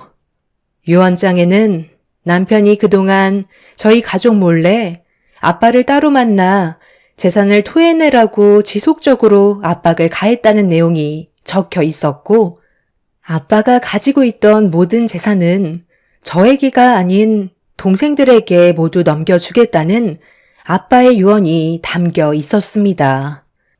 아빠는 남편이 개인적으로 찾아올 때마다 녹음해둔 파일이 있었는데 그 안의 내용은 상당히 충격적이었죠. 아빠의 재산을 전부 넘겨주지 않는다면 저희 동생들이 무사하지 않을 거고 저와도 좋게 이혼하지 않을 거라며 애들 친권까지 빼서 내칠 거라는 막말을 하면서 병실에 물건까지 아빠에게 집어 던졌고 세상 떠나기 전에 극도의 불안감을 안겨주고 있었습니다. 아빠는 서로가 사이좋게 재산을 분배하면 좋지 않겠냐고 남편을 설득하려 했지만 남편은 아빠한테 독서를 퍼부으면서 난리를 쳤었고 시부모님까지 몰래와서 본인 아들한테 재산을 넘겨줘야 앞으로 며느리의 인생길이 편해질 거라는 말로 압박을 가하셨어요. 이런 일들 때문에 그동안 스트레스 받으신 아빠는 결국 세상을 떠나게 되셨던 거고 동생들한테 재산들이 전부 다 넘어가게 된다는 걸 알게 된 남편은 인정할 수 없다며 분노했지만 남편이 더 이상 관여할 문제는 아니었습니다. 아빠가 세상 떠나시기 전에 재산 문제로 저와 상의를 했었는데 이런 일들이 있었다는 걸 대충 듣게 되었고 이혼을 해야겠다는 마음이 확고해진 상태였죠. 동생들은 결혼 생활한 지 얼마 되지 않아 삶의 환경이 넉넉하지 않기 때문에 저는 아빠의 재산이 동생들에게 가길 원했어요. 아빠는 저에게 미안하다는 말을 했었지만 제가 앞으로 동생들의 엄마 역할을 해줘야 되고 결혼 생활이 문제없이 진행되는 걸 저 또한 바랬기 때문에 아빠의 재산은 동생들이 나눠 가지길 원했었죠. 남편은 절대 안 된다면서 난리를 쳤지만 더는 들을 필요 없었고 장례식장에서 난리친 거에 대해서는 경찰에 신고로 문제를 해결했습니다. 남편은 아빠의 재산으로 사업을 계획하려 했었지만 혼자서 모든 걸 독차지하려는 그런 잘못된 모습이 결국 이혼까지 가게 되는 결과를 가져오고 말았었네요. 남편은 자신이 원하는 걸 가지지 못했다는 거에 분노를 했지만 저는 그런 남편의 모습들이 이해되지 않았어요. 저희 부부는 끝내 이런 문제들 때문에 이혼을 했지만 남편의 화가 시부모님께 가게 되었는지 자기가 속으로 계획하고 있던 사업을 진행하기 위해 많은 돈을 대출받아 진행했다가 실패로 돌아가게 되면서 시부모님 집까지 담보로 홀라당 넘어가 버려 집도 없이 친척집 전전하며 생활한다는 소식을 마지막으로 들을 수 있었네요. 만약 남편이 저희 아빠의 재산을 혼자 독차지해서 사업을 했었다면 아마 쫄딱 망했을 테고 동생들의 삶에 변화도 없었겠죠. 동생들은 자신들만 아빠의 재산을 받을 수 없다면서 저와 아이들이 새롭게 시작하는 만큼 돈이 적지 않게 필요할 거라며 재산을 공평하게 나눠 주었어요. 남편 때문에 저희 가족과의 관계에 문제가 생길 뻔했지만 혹을 떼버리고 나니 지금 현재 너무 행복한 삶을 살아가고 있습니다. 개차반 같았던 남편과 더 이상은 마주치고 싶지 않네요. 한순간의 잘못된 선택을 드디어 마무리를 하게 되었고 앞으로는 아이들과 행복한 삶을 살아가려 합니다. 제 인생의 꽃길만 펼쳐졌으면 좋겠어요. 여러분들의 삶에도 언제나 행복이 가득하시길 바랍니다. 감사합니다. 안녕하세요. 중국과 한국을 오가면서 자동차 부품 수출 사업을 하는 38살 남자입니다. 요즘 시기가 시기인 만큼 예전보다 사업이 잘 되진 않지만 중국에서는 나름 유망한 회사로 알려져 있고 기대되는 젊은 벤처 사업가라는 말을 듣고는 했어요. 작년까지만 해도 중국의 부품을 수출해야 하는데 몇 달간 해외로 나가는 길이 막혔고 부품 수출을 못하는 지경까지 이르렀습니다. 회사가 전면 중단되는 상황까지 겪으면서 직원들 월급을 못 주는 상황까지 갔었어요. 정말 이대로 끝이구나 싶었고 절망할 때 하늘이 죽으라는 법은 없는지 사업을 하면서 평판을 좋게 쌓은 덕분에 여러모로 재투자를 받고 다시 회사를 일으켜 세웠습니다. 현재는 중국으로 다시 수출을 할 수 있게 됐고 예전보다는 아니지만 이번 기회를 발판 삼아 열심히 살아가려고 하고 있어요. 직원들 월급과 보너스를 다시 줄 수 있게 됐으니 감사할 따름이죠. 작년에 그렇게 힘든 시기를 함께 버티고 격려해준 고마운 사람이 있습니다. 그 사람 덕분에 지난 힘든 시기를 버틸 수 있었고 제 인생에 그 사람이 없었다면 지금 이 자리에 제가 없었을 것 같아요. 그 사람과 사랑하기도 바쁜 시간에 이렇게 짬을 내 사연을 올리는 건 답답한 마음을 누구에게 터놓을 수 없어서이고 지금부터 제가 겪은 황당한 일에 대해 말씀드려 볼까 합니다. 저에게 고마운 사람은 여자친구입니다. 그녀를 만난 건 작년 봄이었고 반려견 동호회에서 처음 만나게 됐어요. 사업을 시작하면서 초반에 자리를 잡기 전까지는 주 고객 회사들이 중국에 있어서 거의 중국에서 많은 시간을 보내며 살았습니다. 5년 정도 중국에서 지내다 회사가 자리를 잡자 한국으로 넘어왔고 본격적으로 한국 기업들을 돌며 저희 제품을 홍보할 때였어요. 일만 하다 보니 너무 지쳤었고 외로움을 많이 타는 성격이라 강아지를 한 마리 키웠습니다. 평소에 혼자서 강아지를 끼고 있는 게 안쓰러웠는지 어느 날 친구가 반려견 동호회를 추천해줬고 그런 모임이 있는지도 몰랐던 제가 모임에 간 첫날이었어요. 축구나 골프 같은 스포츠 모임은 가봤지만 반려견이 주인공인 모임은 처음이라 긴장을 했고 저와 같이 동행한 반려견은 반대로 넓은 잔디밭과 친구들이 많아서 기분이 좋았는지 온 애견 카페 안을 돌아다니며 아무 곳에 소변을 보고 말았습니다. 그런데 소변을 본 곳이 하필 동호회 사람 다리였고 순식간에 모임 장소는 언성이 높아지면서 아수라장이 되고 말았어요. 소변 테러를 당한 여자분이 화가 머리끝까지 치밀었는지 황당한 이야기를 했고 죄송해 어쩔 줄을 몰라 하는데 그때 정의의 사도처럼 여자친구가 나타나줬고 저와 제 반려견을 그 자리에서 구해주었습니다. 이게 뭐야? 아우 더럽게 정말. 이래서 내가 이런 곳에 안 온다고 했잖아. 새로 사서 오늘 처음 신은 신발인데 이게 때문에 못 쓰게 됐잖아. 내 신발 어떡해?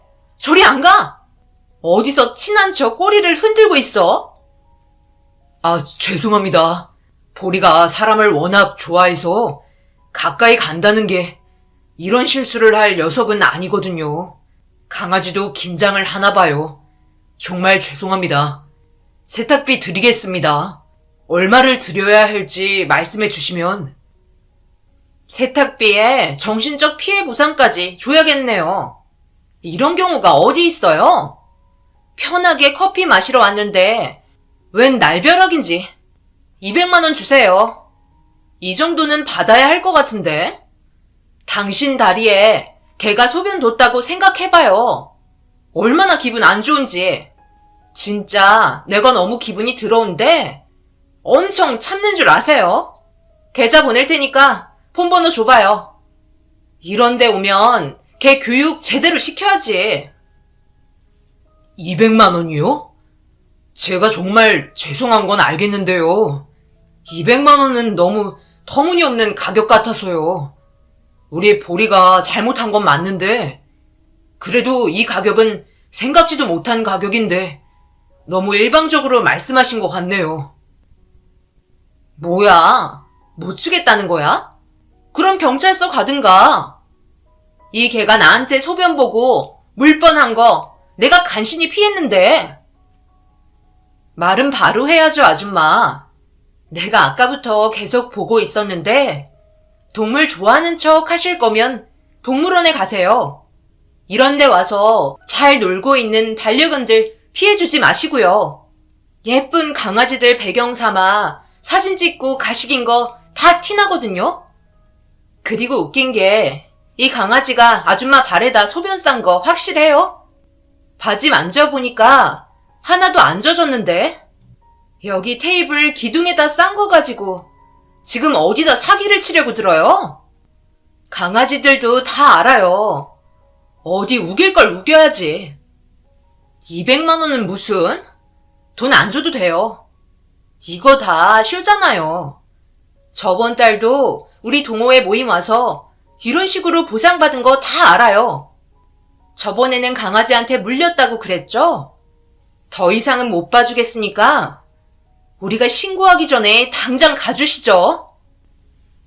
알고 보니 여자는 상습범이었고 애견 카페에 동호회가 오면 많은 반려견들이 있다 보니 어수선한 틈을 타서 이런 식으로 피해자인 척 했고 보상금을 타냈던 여자였더라고요. 그녀 덕분에 200만 원을 물어주지 않았고 보리의 누명은 풀릴 수 있었습니다. 너무나 감사해서 그녀에게 모임이 끝나고 식사를 대접하고 싶다고 했고 그녀 역시 흔쾌히 허락해서 모임이 끝나고 단둘이 식사를 했어요.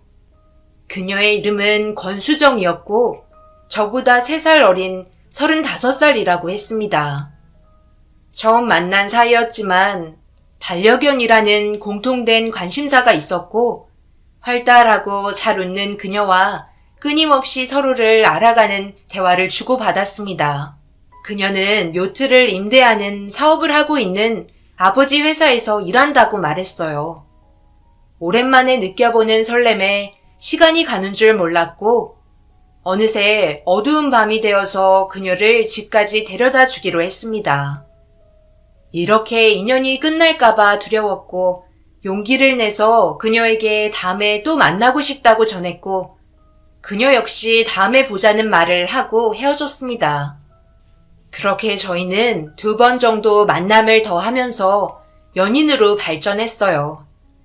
수정이는 결혼까지 생각할 정도로 진지하게 만남을 했고 서로 만난 지 얼마 되지 않았는데 결혼 이야기를 자주 꺼냈습니다.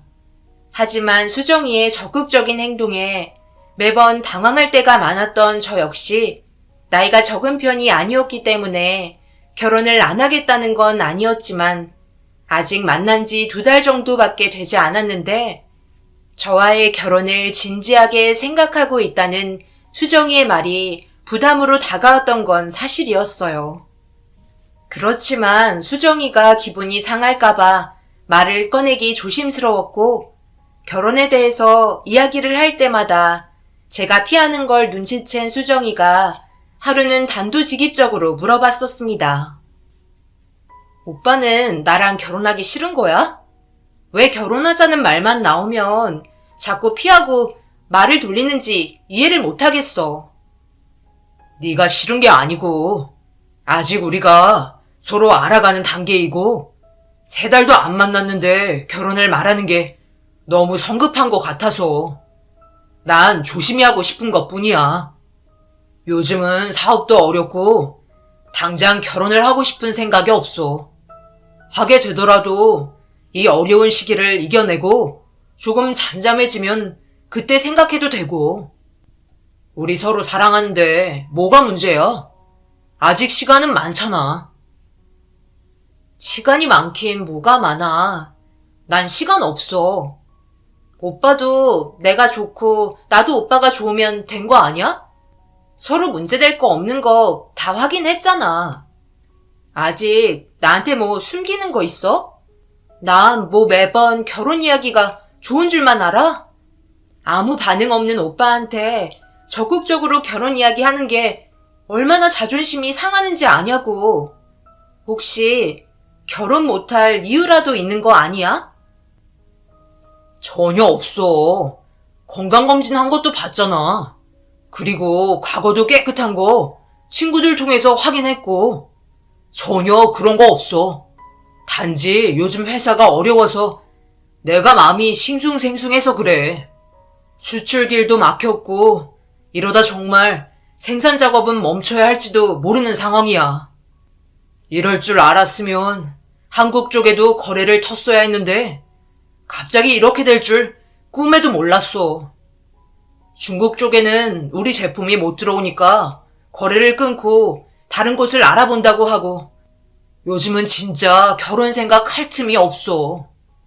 회사 일만 해도 벅차다고. 수정이 네가 조금만 이해해주면 안 될까? 너도 아버지가 사업하시니까 잘 알 거 아냐.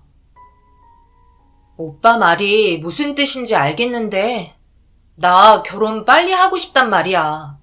하루빨리 안정적인 결혼 생활 하면서 지내고 싶어서 그래. 회사가 그렇게 어려우면 우리 아빠한테 말해볼게. 너무 회사 일로 스트레스 받지 마. 잘 될 거야. 내가 너무 오빠한테 결혼을 밀어붙인 것 같아서 미안해. 나도 여기저기 알아볼 테니까 우리 힘내자. 사업을 하는 아버지 밑에서 일을 배워서 그런지 수정이는 대담한 면도 있었고 일 처리하는 부분에서 제가 배울 것들이 많은 사람이었습니다. 그런 모습들을 보니 결혼에 대해서 마음이 조금 열렸고 서로 알아가는 기간이 길어야지만 결혼에 대해서 생각할 수 있다는 제 편견을 수정이가 깨주었어요. 정말 진지하게 수정이와의 결혼을 생각했고 만난 지 3달이 조금 지날 때쯤 수정이에게 부모님을 소개시켜 줬습니다. 부모님은 싹싹하고 예의 바른 수정이를 마음에 들어 하셨고 마다할 이유가 전혀 없으셨어요.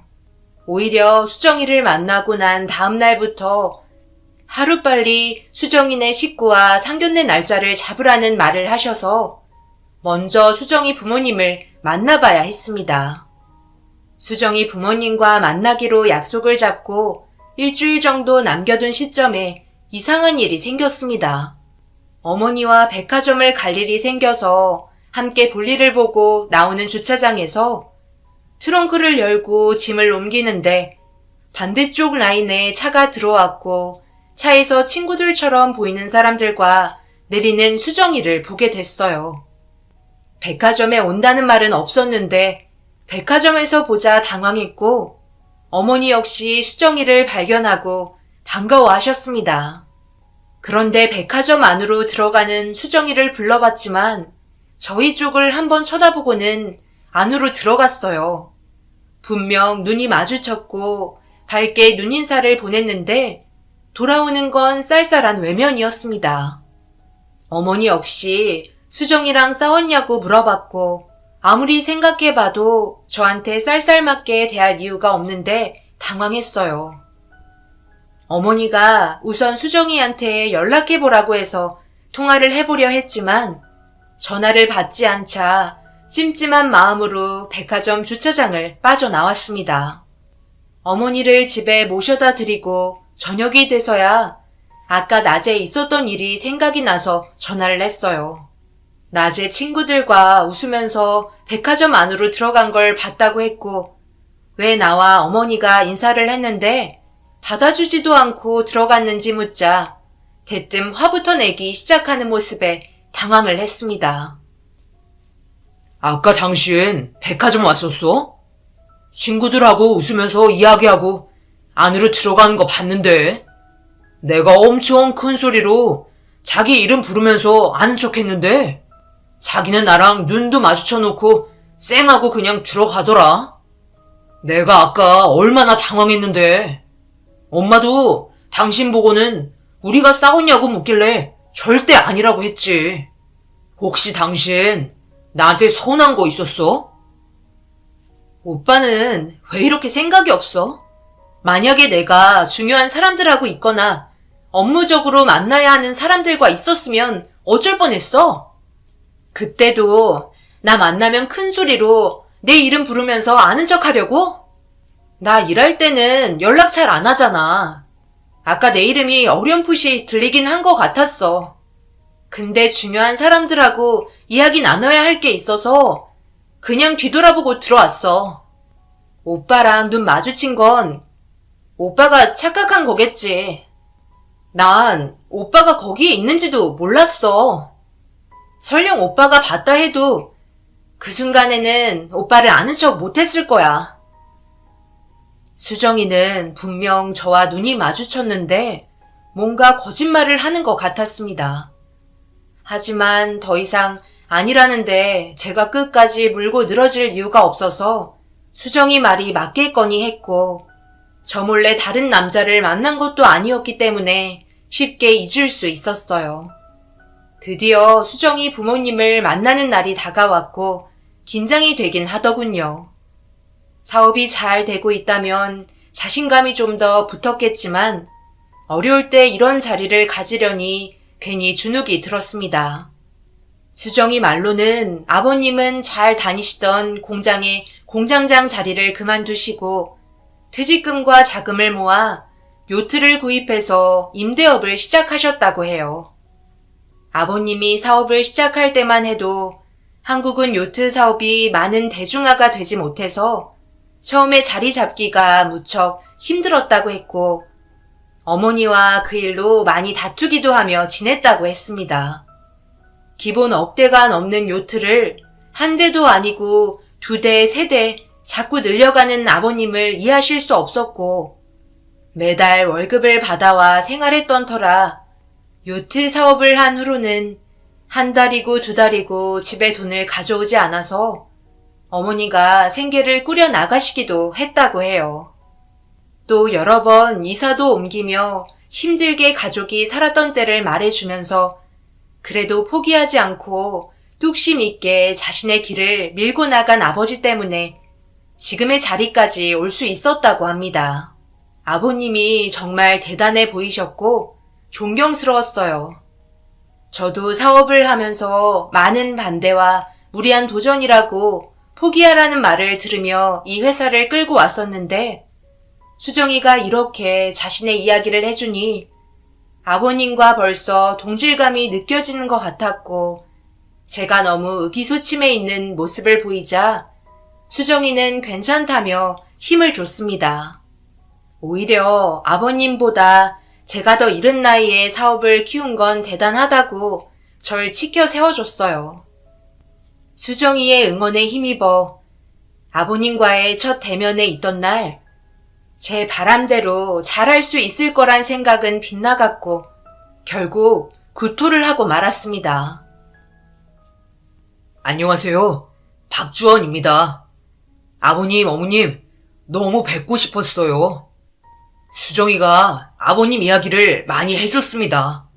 같은 남자이고 사업을 하는 사람으로 봤을 때 정말 존경스럽기까지 하던걸요. 또 이렇게 바르게 수정이를 키워주신 것도 어머님과 아버님께 정말 감사드립니다. 수정이와 만난 지는 오래되지 않았지만 정말 많이 사랑하고 있어요.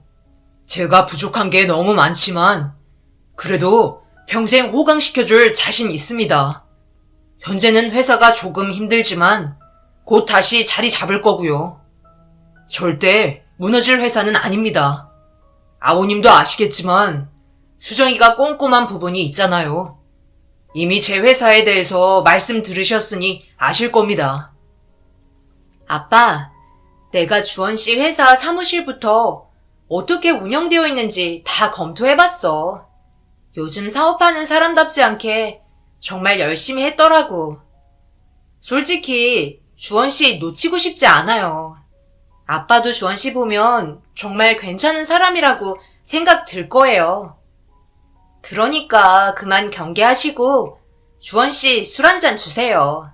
이 사람 은근 마음이 여려서 아빠가 그렇게 노려보고 있으면 긴장한단 말이야. 내가 사람을 잘 안 믿어. 자네도 사업하니까 알 거 아니야?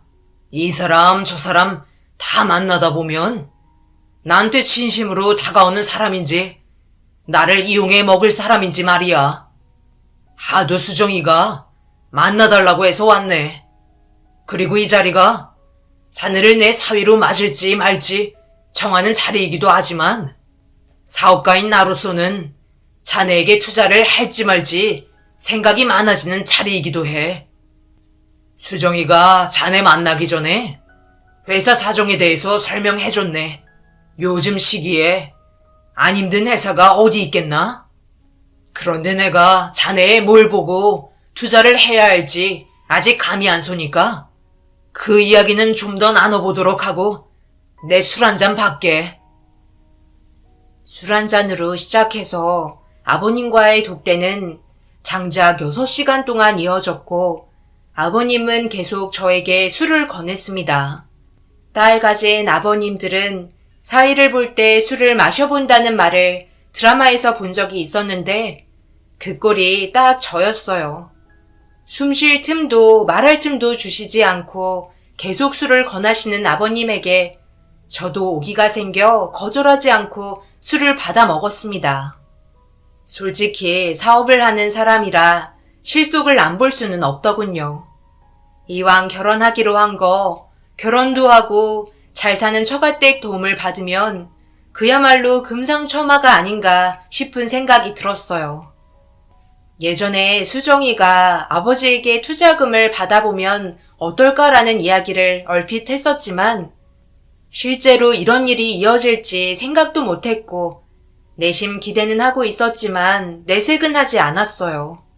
투자를 못 받는다 해도 당장 회사가 크게 어려워지지는 않을 것 같았고 도움 없이 일어설 수 있을 거라고 자만했었습니다. 하지만 수출을 못하니 생산을 해도 의미가 없었고 직원들의 월급이 밀린 상태까지 오자 발등에 불이 떨어진 것 마냥 상황이 급하긴 했었어요. 이런 저를 말없이 뒤에서 지켜보던 수정이는 아버님을 소개해주면서 투자를 받을 수 있게 자리를 만들어 놨었던 겁니다. 이 자리가 얼마나 중요한 자리인 줄 알았기 때문에 긴장을 그렇게 할 수밖에 없었고 수정이의 장인 앞에 선 것보다는 투자자에게 잘 보이려고 더 기를 쓰고 술을 받아먹은 것 같아요. 그러게, 왜 이렇게 술을 많이 먹었어? 속 다 버리게. 아빠도 정말 너무하시지. 옆에서 그만 좀 먹이라니까 결국 이렇게 다 쏟아내게 만든다니까. 그래도 자기가 아빠비 잘 맞춰준 덕분에 아빠 기분 좋게 들어가시더라. 내일 투자금 이야기는 회사에 와서 다시 해보자고 했어. 뭔가 잘 될 것 같지? 투자를 위해 이런 상황들을 충분히 견딜 수 있었는데 뭔가 결혼과 연결되어 있는 투자라서 그런지 앞으로 처가의 도움을 자주 받게 되면 대릴 사위로 들어가는 게 아닌지 불안이 엄습하기도 했습니다. 그래도 회사만 성장할 수 있다면 기꺼이 사랑하는 수정이와 살면서 대릴 사위를 해도 문제 없을 거라고 생각했어요. 사랑도 없는 결혼으로 사업을 꾸려나가면서 처가 도움을 많이 받는 주변 친구들을 봤기 때문에 솔직히 저 같은 경우는 웬 횡재나 했습니다. 서로의 부모님을 만나고 상견례가 진행됐고 처가댁에서 결혼 날짜를 받아왔습니다. 그런데 당장 한 달 뒤에 결혼 날짜를 받아와서 너무 놀랐고 아무리 결혼을 가정하고 상견례를 했다지만 이렇게 빠른 날짜에 저희 부모님도 당황했습니다. 주원아, 이렇게 빨리 결혼해도 되는 거야? 혹시 그 집 뭔가 있는 거 아니지? 장인이 요트 사업한다며 거기 망하고 그런 거 아닌지 잘 확인해봐. 난 믿을 수가 없다. 상견례 날 솔직히 기분이 너무 안 좋았어. 네 장인이란 사람, 내가 낳은 귀한 아들인데 꼭 자기 아들 마냥 대하는데 내가 속에서 얼마나 화가 치미는지. 반말 찍찍하고 이거 해라 저거 해라. 장인이 아주 널 부려먹으려고 작정한 사람 같아 보이더라. 그리고 넌 왜 거기서 고분고분 장인 말 맞다고 맞장구 치는 거야? 수정이도 그래. 자기 아빠가 널 부려먹는데 그 옆에 앉아서 더 부추기기나 하고 내가 기분이 안 나쁘겠어? 그리고 처가집이랑 5분 거리의 집을 구한다는 게 말이 돼? 나도 너희들 결혼한다고 우리 집 근처로 집 알아보고 있었단 말이야. 장인이 여우같이 먼저 치고 들어오는데 너 수정이한테 확실히 말해둬. 신혼집은 시댁이랑 가까운 데 잡자고. 네가 못하면 내가 말할 테니까 넌 빠져있어. 잘난 아들 뺏기는 기분 들어서 결혼시키고 싶지도 않다. 엄마, 신혼집은 양보해요. 내가 결혼해서 자주 올게. 이번 주에 아버님이 투자금 주신대. 그거 지나면 나 발 뻗고 잘 수 있을 것 같아. 아들 살리는 셈 치고 엄마가 이번에 참아요.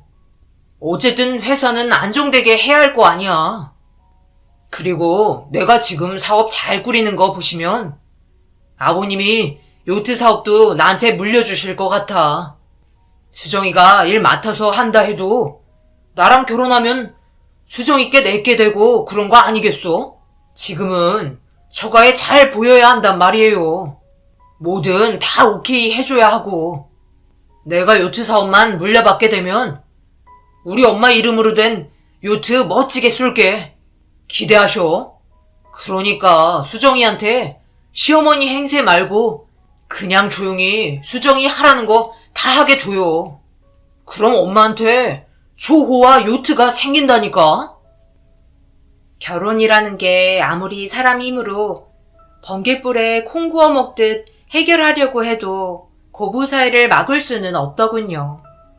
그래도 이왕 결혼을 하기로 마음 먹었기 때문에 더 큰 것을 위해 어머니에게 참으라 했고 멀리 바라보기로 했습니다. 당장 한 달 뒤에 결혼식을 하는데 신혼집이며 예식장, 드레스, 스튜디오 등 해야 할 것들이 너무 많았어요.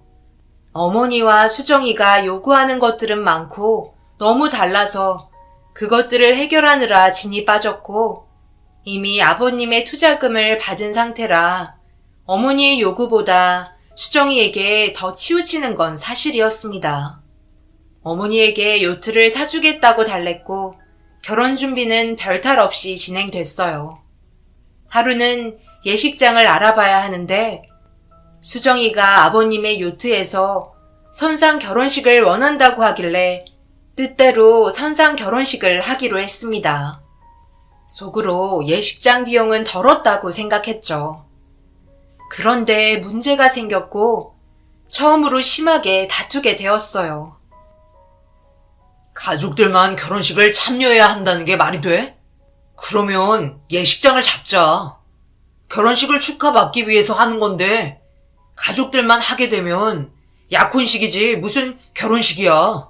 아무리 지금 결혼식에 하객들이 많이 오지 못한다지만 이건 아닌 것 같아. 우리 선상 결혼식은 포기하고 야외 결혼식장 알아보자. 난 이미 친구들이고 가족들이고 다 이야기해뒀는데 오지 말라는 말 못해. 다들 얼마나 기대하고 있는데 난 많은 사람들한테 축하받고 싶어. 못 오게 한다는 건 말도 안 돼. 이 결혼 내 뜻대로 해주기로 했잖아. 가족들만 조촐하게 하고 싶어. 사람 많은 거 싫단 말이야. 결혼하고 친구들이나 친지분들께는 따로 식사 초대하거나 각자 예의 차리면 되잖아. 우리 부모님은 알고 계시니까 당신이 어머님께 말씀드려. 너 정말 이상한 거 알아? 그동안 내가 아무 말도 안 하고 참았는데 왜 나한테 친구들이고 네 지인들 소개를 안 시켜주는 거야? 결혼하면 당신 주변 사람들 만나게 되니까 아무 말 안 하고 그동안 참고만 있었어. 그런데 가족끼리 조촐하게 결혼식 하면 무슨 의미가 있어? 자기 혹시 친구들 없어? 저번에 백화점 들어갈 때 몇 명 있던데 그 친구들 소개시켜 달라니까 단번에 거절하고 엄청 화냈잖아. 앞으로 당신 남편 될 사람이고 평생 함께 할 건데 결혼하는 날까지 자기 주변 사람 소개를 받아본 적이 없어. 나는 자기한테 다 보여줬잖아. 소개시켜주기 싫은 이유라도 있는 거야? 난 주원 씨만 있으면 되는데 내 주변 사람들이 그렇게 중요해? 결혼식은 여자에게 있어 하나뿐인 가장 귀한 날이야. 주변 사람들한테 방해받고 싶지 않다는데 그게 그렇게 이상한 거야? 예쁜 드레스 입고 사진 찍고 가족들과 식사하고 그러면 좋잖아. 요트에 사는 거라 어차피 많은 사람들 초대도 못해. 그럴 바에는 누구는 초대받고 누구는 초대 못 받고 말 나오는 것보다 가족끼리 식 올리는 게 나아. 난 절대 포기 못하니까 그런 줄 알아. 내 말은 그게 아니잖아. 당신이랑 당신 가족 말고는 주변 사람을 본 적이 없다는 걸 이야기하는 거야. 아직 나를 집에도 초대 안 했잖아. 신혼집에서 바로 산다고 하지만 당신은 우리 집에 왔는데 난 한 번도 가본 적이 없어. 좋아. 내가 한 발 뒤로 물러서서 포기한다 치자. 그럼 이렇게 하는 건 어때? 선상 결혼식하고 야외 결혼식 한 번 더 하자. 나 결혼식 날 오겠다고 하는 사람들도 많고 얼굴 알려야 하는 사람들 많단 말이야. 사업하는 사람한테는 결혼식이 얼마나 중요한 날인지 알아? 가뜩이나 시기가 이래서 내가 결혼을 미루고 싶었던 거야. 결혼하고 안정된 삶을 보이는 것도 날 보고 투자하는 사람들에게는 이미지 메이킹이 될 수 있다고. 당신 말대로 귀한 날이잖아. 나한테도 중요한 날이란 말이야. 수정이는 자신의 뜻을 절대 굽히지 않았고 결국 선상 결혼식과 가족들만 축하하는 결혼식을 고집했습니다. 어머니 역시 노발대발 하셨고 장인어른과 장모님에게 수정이를 설득해달라고 이야기해봤지만 오히려 수정이 뜻대로 하라고 하셨어요. 결국 요트에서 선상 결혼식을 하는 날이 왔고 가까운 가족들과 사진기사와 행사 보조분들과 주례를 맡아주시는 분만 배에 올랐습니다. 많은 사람들에게 축하받고 싶은 결혼식을 못한다는 것에 미련이 남았지만 노을진 하늘을 보면서 요트 위에 앉아 있다 보니 모든 근심이 사라지는 것 같았어요. 바다에 비치는 노을 감상을 하며 수정이가 이런 낭만을 위해서 하객들을 부르는 것을 반대한 건 아닐까 하는 생각을 했고 수정이의 깊은 뜻이 전해지자 왠지 너무 미안한 마음이 들었습니다. 결혼식이 시작되기 전에 수정이에게 진심으로 사랑한다고 고백하고 저번 일에 대해서 미안하다고 용서를 구하고 싶어 신부 대기실로 만든 룸으로 갔어요. 그런데 이미 장모님이 와 계셨고 오붓한 모녀 사이에 시간을 뺏고 싶지 않아 문 뒤에서 대화가 끝나기만을 기다렸습니다. 그런데 대화의 내용은 너무 충격적이었고 당장이라도 이 결혼식을 미루고 싶었지만 이곳은 바다 한가운데였고 침착하게 대화를 다 듣고 난 후 조타실로 달려가 배를 돌렸습니다. 우리 딸 정말 예쁘다. 진작에 이렇게 해줬어야 했는데 우리가 너무 무심했어. 앞으로도 하고 싶은 거, 가지고 싶은 거 있으면 다 말만 해. 엄마랑 아빠랑 동생이 끝까지 다 들어줄 테니까. 누리지 못한 거 없을 정도로. 그러니까 너는 버티기만 해. 이렇게 드레스 입은 거 보니까 진짜 딸 결혼시키는 거 같네. 왜 이렇게 눈물이 나는 거야? 우리 딸들이 예쁜 줄은 알았는데 이렇게 꾸며놓으니까 정말 눈이 부시다. 엄마는 이 결혼식 못 볼 것 같아.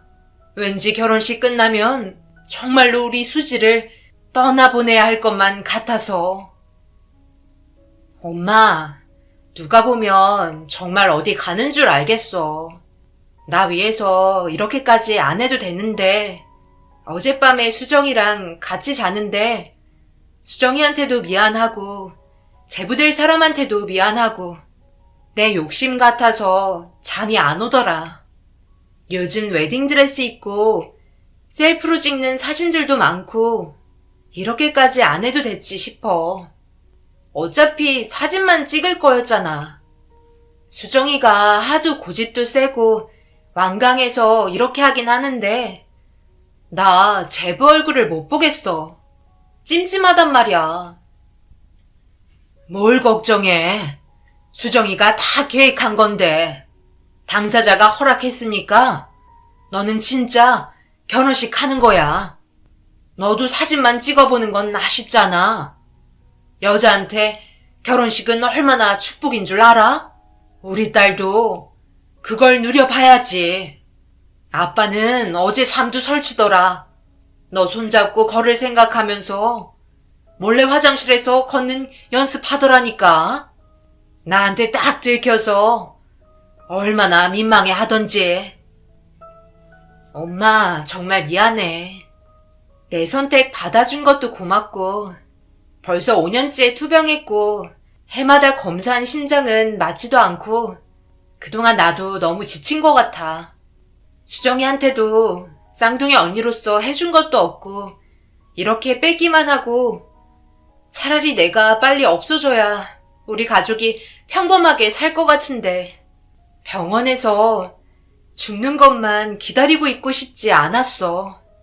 어차피 죽을 거라면 못 해본 거 다 해보고 싶었고, 건강하게 살아있는 동안 하고 싶은 거 다 하고 많이 웃으면서 살고 싶더라고. 나 더 이상 치료 안 받겠다고 한 말 받아줘서 고마워. 모든 대화를 듣고 조타실로가 배를 돌리자고 지시했고, 당황한 요트 조종사는 배를 출발시키기 시작했습니다. 요트는 서서히 시동이 걸려 요트 선착장을 향해 달렸어요. 장모와 아내의 대화를 곰곰이 되짚어 보았고, 아침만 해도 분명 수정이의 얼굴이었고 함께 포옹을 했는데, 그 여자가 수정이가 아니라 일란성 쌍둥이 언니였다니. 그럼 수정이는 어디에 있는지 너무 궁금했고, 당장 수정이를 찾아서 이 상황에 대해서 들어봐야 했습니다. 요트가 출발하는 것을 알아채고 장인어른이 조타실로 왔고, 이게 무슨 일인지 묻자 장인어른께 이 상황에 대해서 설명해달라고 따져 물었습니다. 장인어른은 처음에는 잡아떼더니 제가 신부 대기실에 있는 여자가 수정이가 아니고 일란성 쌍둥이 언니라는 것을 말하자 장인은 모든 것을 사실대로 말했습니다. 자네한테는 정말 미안하네. 처음부터 우리가 자네를 속이려고 든 건 아니네. 정말 믿어주게. 수정이한테 얼굴이 같은 쌍둥이 언니가 있어. 지금 투병 중이고 신부전증을 앓고 있다네.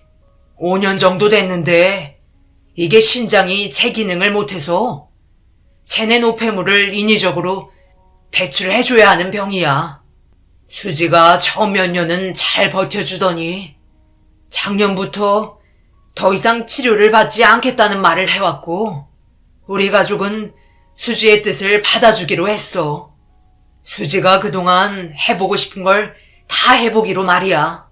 그중에 결혼이 있었는데 남들처럼 드레스 빌려서 가족 사진 찍고 끝내도 되는 거였는데 내가 욕심이 나더군. 우리 수지 손잡고 십장에 오르고 싶었어. 그 마음을 알았는지 수정이가 자네를 나한테 소개시켜줬고 결혼을 서둘렀던 게야. 수정이는 자네를 정말 좋아하네.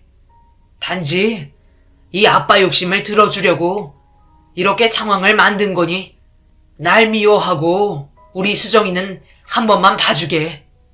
다 내 잘못일세.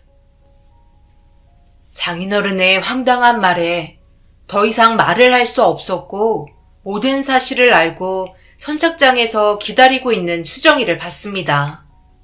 수정이는 저에게 미안한지 아무 말도 안 했고 파혼을 요구했어요. 그런데 선뜻 파혼을 받아들일 수 없어서 저에게 생각할 시간을 달라고 했습니다. 이 일만 아니면 수정이와 결혼을 안 할 이유가 전혀 없었고, 오히려 저에게 수정이는 너무나도 필요한 사람이에요. 물론 사업적인 파트너와 사랑하는 아내 둘 다 부정하지 못하겠습니다. 그래서 황당한 처가 식구들의 행동에 화를 낼 수 없는 제가 답답하고 미칠 것 같아요. 이렇게 그냥 없던 일로 하고 결혼을 하는 게 맞는 걸까요? 저보다 인생을 더 오래 사셨고 삶의 지혜가 많으신 분들이 내려주시는 현명한 답을 구합니다. 감사합니다.